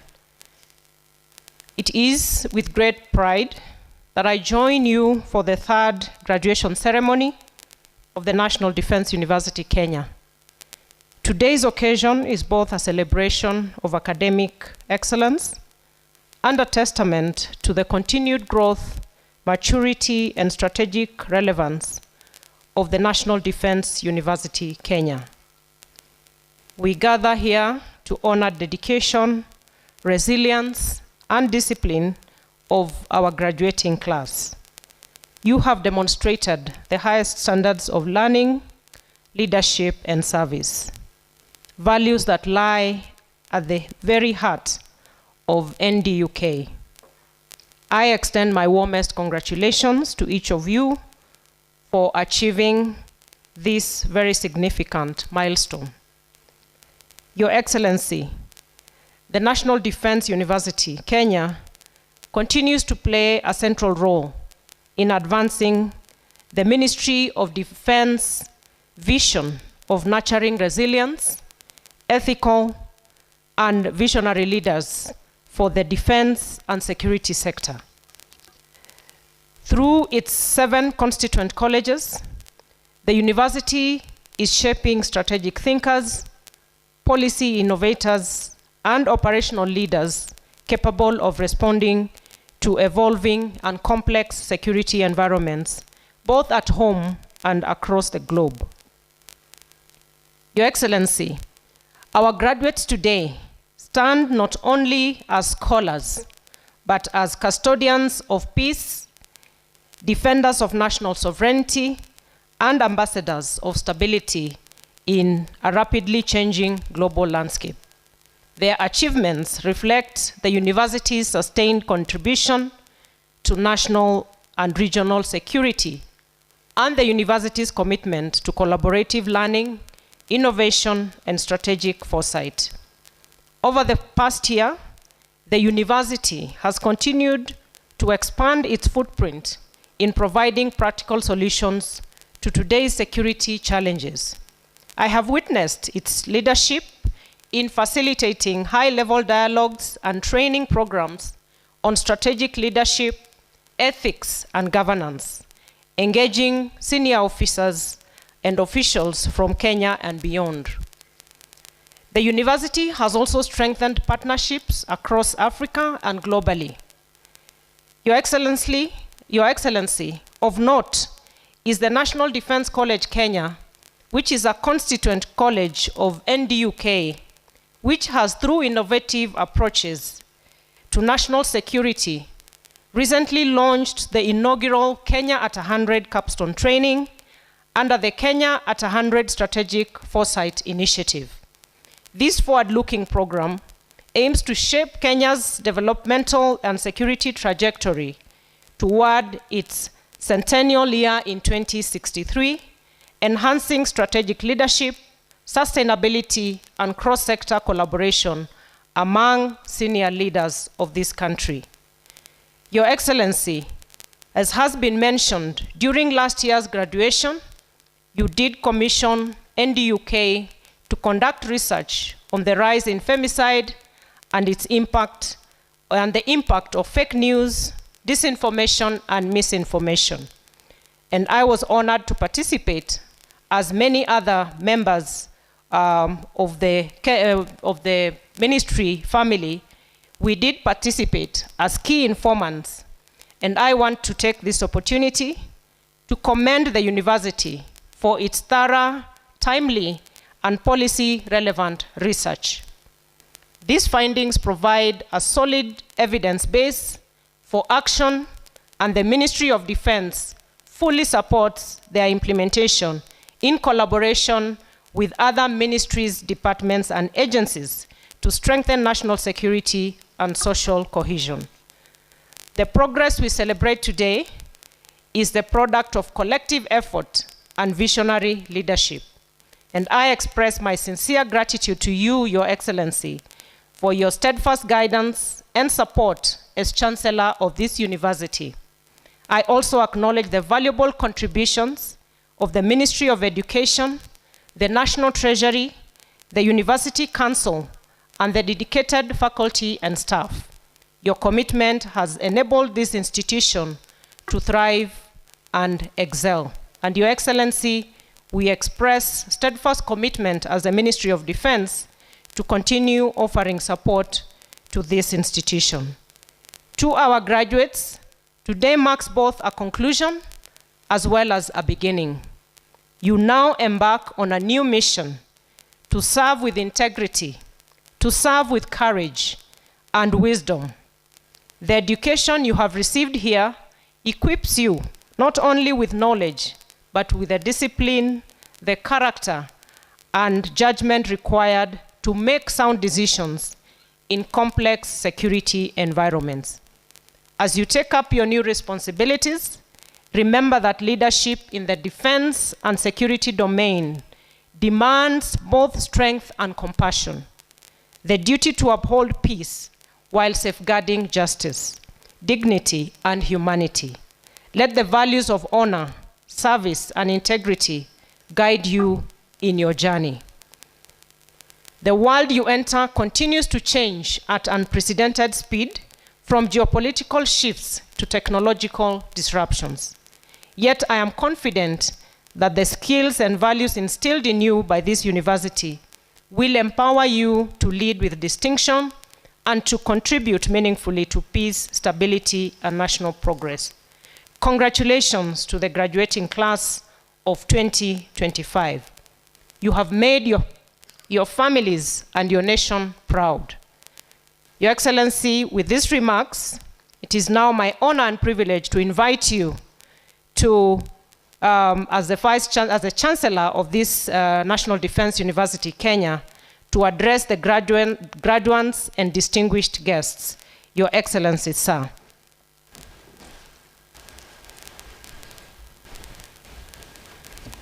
Thank you very much. Please, let's take our seats. Excellencies, members of Council and Management of the National Defense University, Kenya, distinguished faculty, graduates, family, friends, ladies and gentlemen, I am pleased to join you on this auspicious occasion, the third graduation ceremony of the National Defense University, Kenya, to honor and celebrate the achievements of this remarkable cohort of graduates who now join the ranks of those fully empowered to serve our nation and humanity. We are also gathered to reaffirm the ideals that define this university: excellence in education, service to the nation, and innovation through rigorous research in the pursuit of peace and security. This graduation comes at a fluid moment for our country and the globe. The pace of change is accelerating. The boundaries between traditional and evolving security threats are blurring. Our defense and security architecture is in constant flux. Rapid technological advancement, especially in artificial intelligence, are proving both a boon and a threat. These trends compel us to adopt agile, innovative, and adaptable strategic approaches across every sphere of national and international life, including our security architecture, our education policies, and the broader landscape of economic development. In these areas, flexibility, foresight, and disciplined creativity have become indispensable for national advancement. I am therefore proud that the National Defense University Kenya has distinguished itself as a dependable institution capable of undertaking sensitive research with far-reaching implications for our security and for our development. The work done here ensures that research-driven, data-guided, and evidence-based solutions inform national policy, strengthening our capacity to respond to rapidly evolving challenges with clarity and with confidence. I commend the University Council and management for their steadfast commitment to the research initiatives I have continued to assign from time to time. Studies addressing critical national concerns, including sustainable approaches to security in the North Rift, all of society's strategies addressing femicide, and the influence of fake news, misinformation, and disinformation on governance and leadership. Ladies and gentlemen, in my State of the Nation address yesterday, I identified human capital development as one of the 4 national priorities alongside expansion and transformation of agriculture, generation of additional energy, and expansion of transport and logistics to propel Kenya to the next frontier of leadership. We settled on human talent development because our people, the people of Kenya, are the most precious and irreplaceable resource that we have. No country can rise above the abilities of its citizens. A nation that truly intends to prosper, as Kenya does, must therefore elevate through deliberate skill development, the deepening of knowledge, and the strengthening of creativity and innovation. We are resolute in our mission to expand science, technology, engineering, and mathematics education programs, fortify our innovation ecosystem, promote cutting-edge research, and cultivate a formidable cadre of high-level professionals in all those fields, in engineering, in science, in research, in technology, and associated fields. It is for this reason that the government of Kenya is committed to scaling up the National Research Fund from the current 0.8% of GDP to the required and legally provided 2% of GDP. It is also the reason why I deliberately reorganized government and created the State Department for Research, Technology, and Innovation. This increased investment is essential to driving this vision and will ultimately raise our national research budget to close to R1 trillion shillings in the next 10 years. Through this fund, we expect our universities to stand at the forefront of research, innovation, and technological development. And this morning, I had a conversation with both the council and management of this university on the need to plug into the ecosystem that is being created, where we are consolidating all our research resources, our research intervention, and coordinating and creating more synergy so that research in all the fields is coordinated, is funded appropriately, and is scaled up so that we can benefit from the outcomes of research, be they in innovation, be they in business, and in all other ideas that gradually develop into businesses and into interventions. We expect to see a steady rise in patents originating from our institutions of higher learning and research. We also expect deeper collaboration between universities and industry, partnerships that design practical solutions to real-world challenges, as it happens in leading innovation ecosystems around the world, from Silicon Valley university industry clusters to the research corridors of South Korea, Israel, and Germany. And today, I was also having a conversation with the leadership of this university that slowly we want to get graduates that are job ready, that are industry ready, and there need to be more practical skills. We have asked our TVETs, as I ask those who are being trained here for diploma and other courses, that the university must facilitate more industrial engagement, more practical engagement in industry as a means of preparing graduates that will be industry ready, connecting theory, practicals, and industry. The National Defense University, Kenya, will play a critical frontline role in advancing this agenda. The curriculum of every program offered must be aligned with our national priorities today and for the future.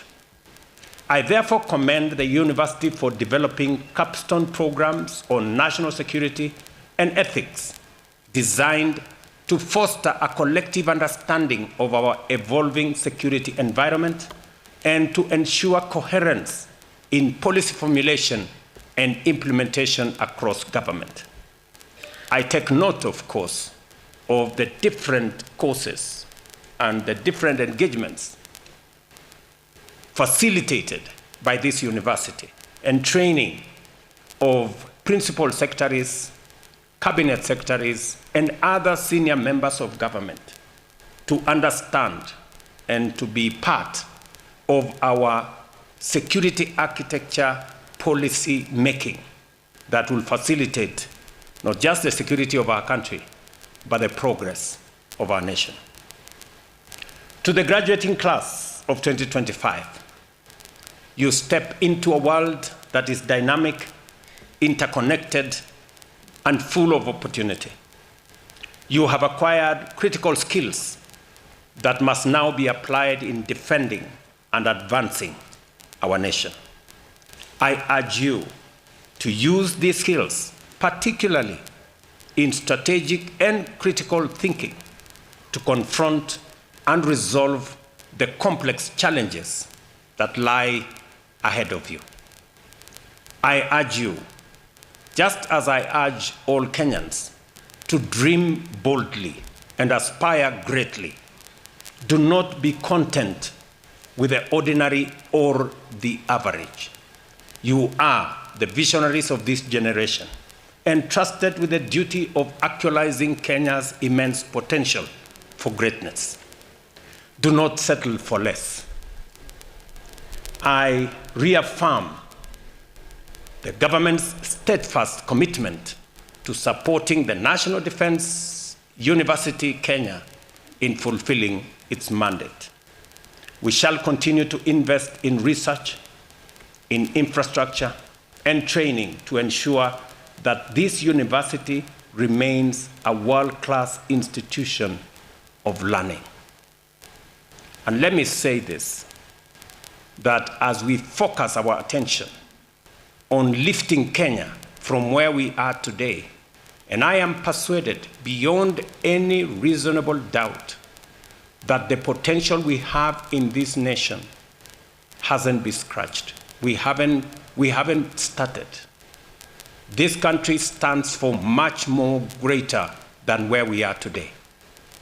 And the priority areas that we are focusing on as a nation in making sure that we lay the firm foundation for our development of human capital. Because I have said, and I believe it very strongly, that the biggest, the greatest, the most important asset that we have as a nation is our human capital.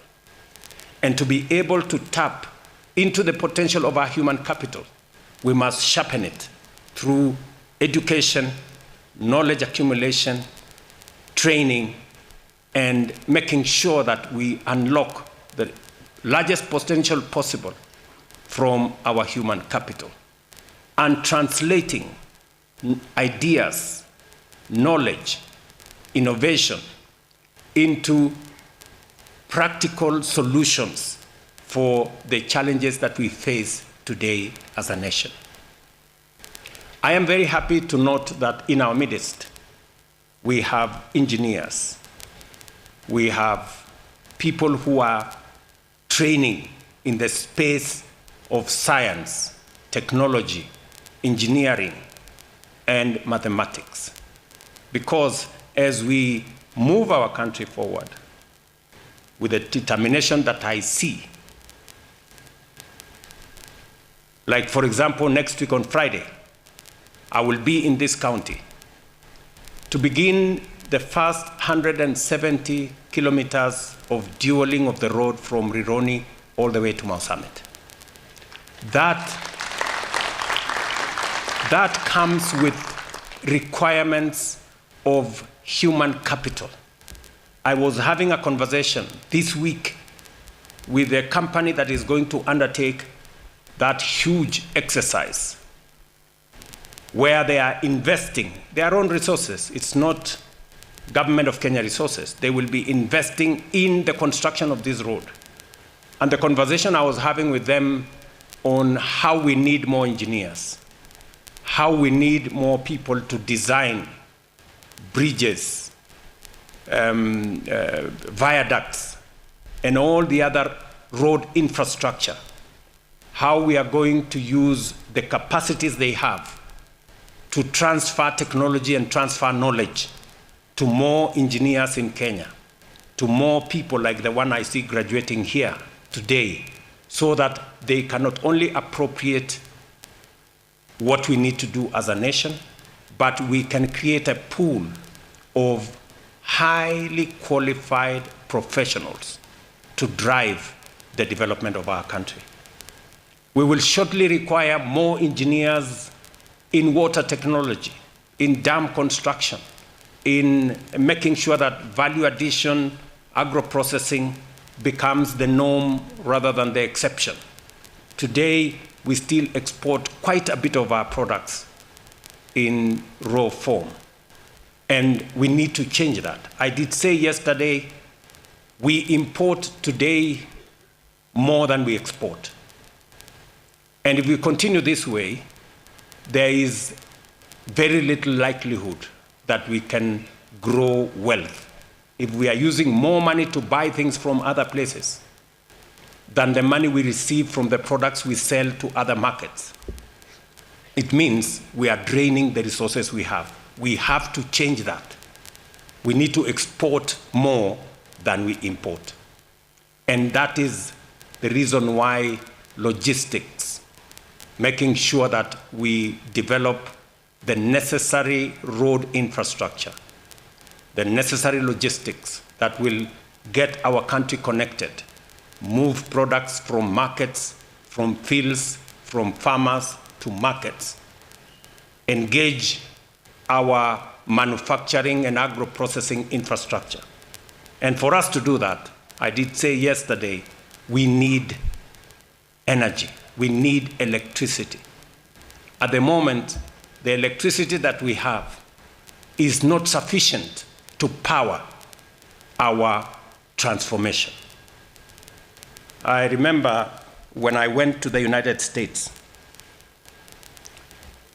for that invitation by President Joe Biden. One of the program we signed into is a program that would put Kenya, Microsoft, and G42 of the UAE in the setup of what we wanted to be data centers powered by green energy, because we have green energy in abundance.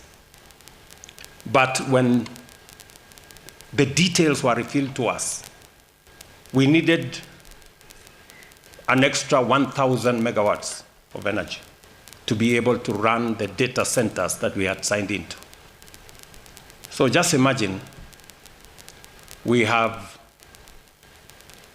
3,300 megawatts of energy, but because of intermittence of some of the supply, whether it is wind or solar, the confirmed energy that we have is 2,300, maybe 400 megawatts.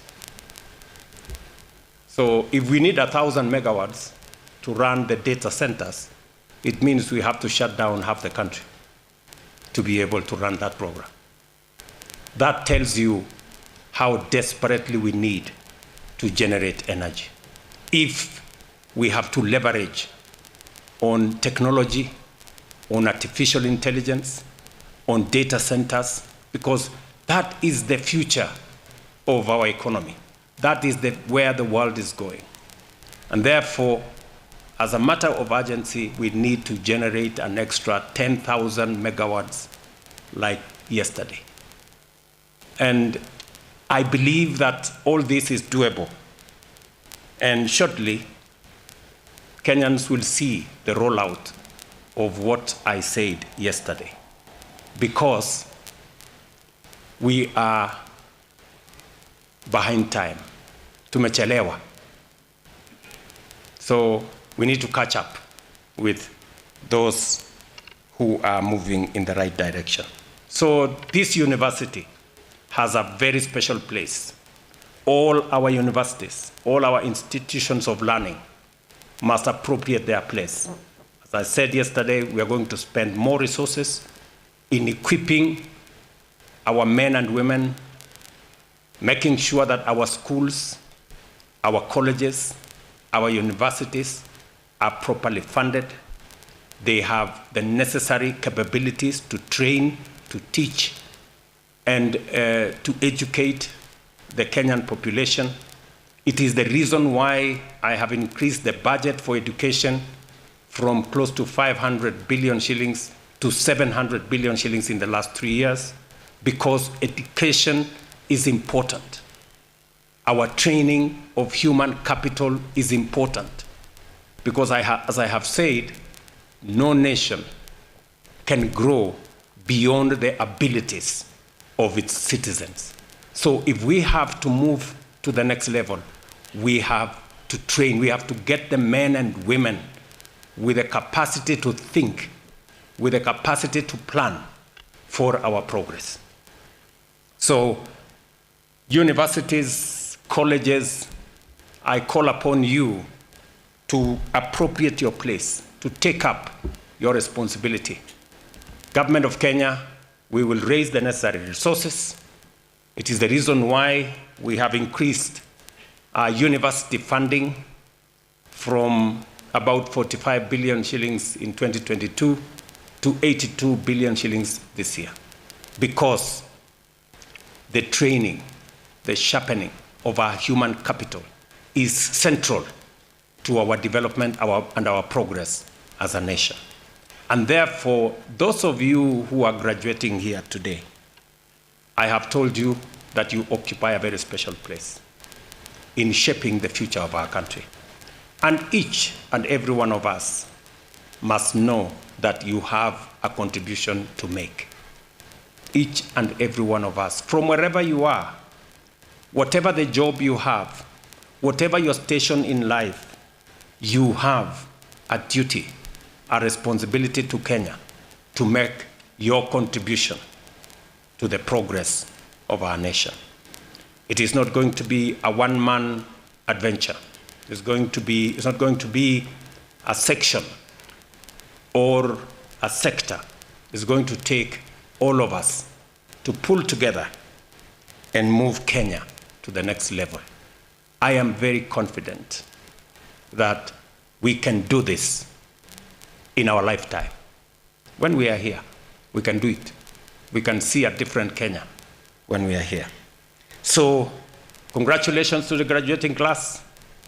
You have our blessings, you have our prayers, you have our support as you step into your areas of responsibilities, as you step into your areas of expertise.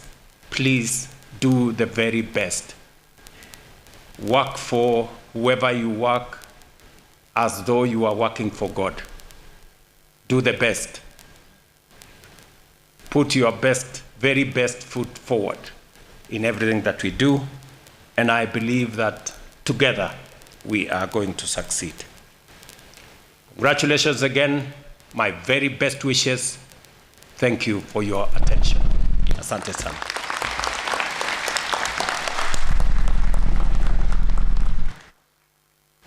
May we all rise for the national anthem.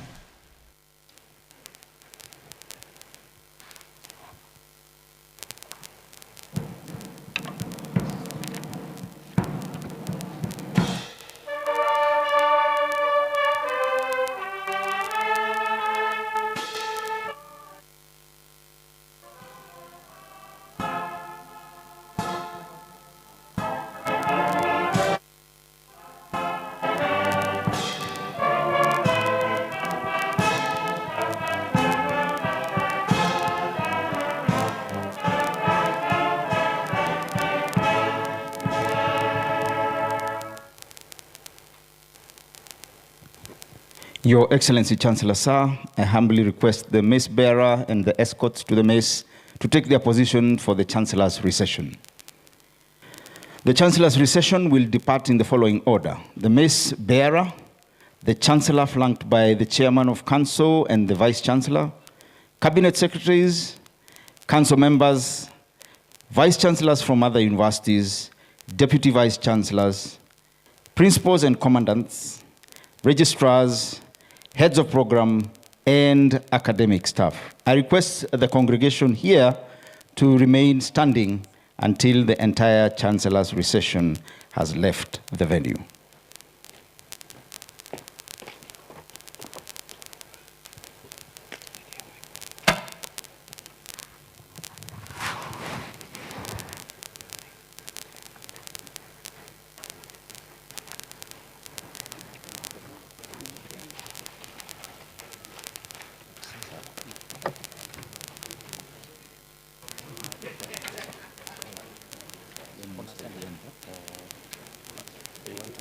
No, naenda nayo nje. Gari maiki.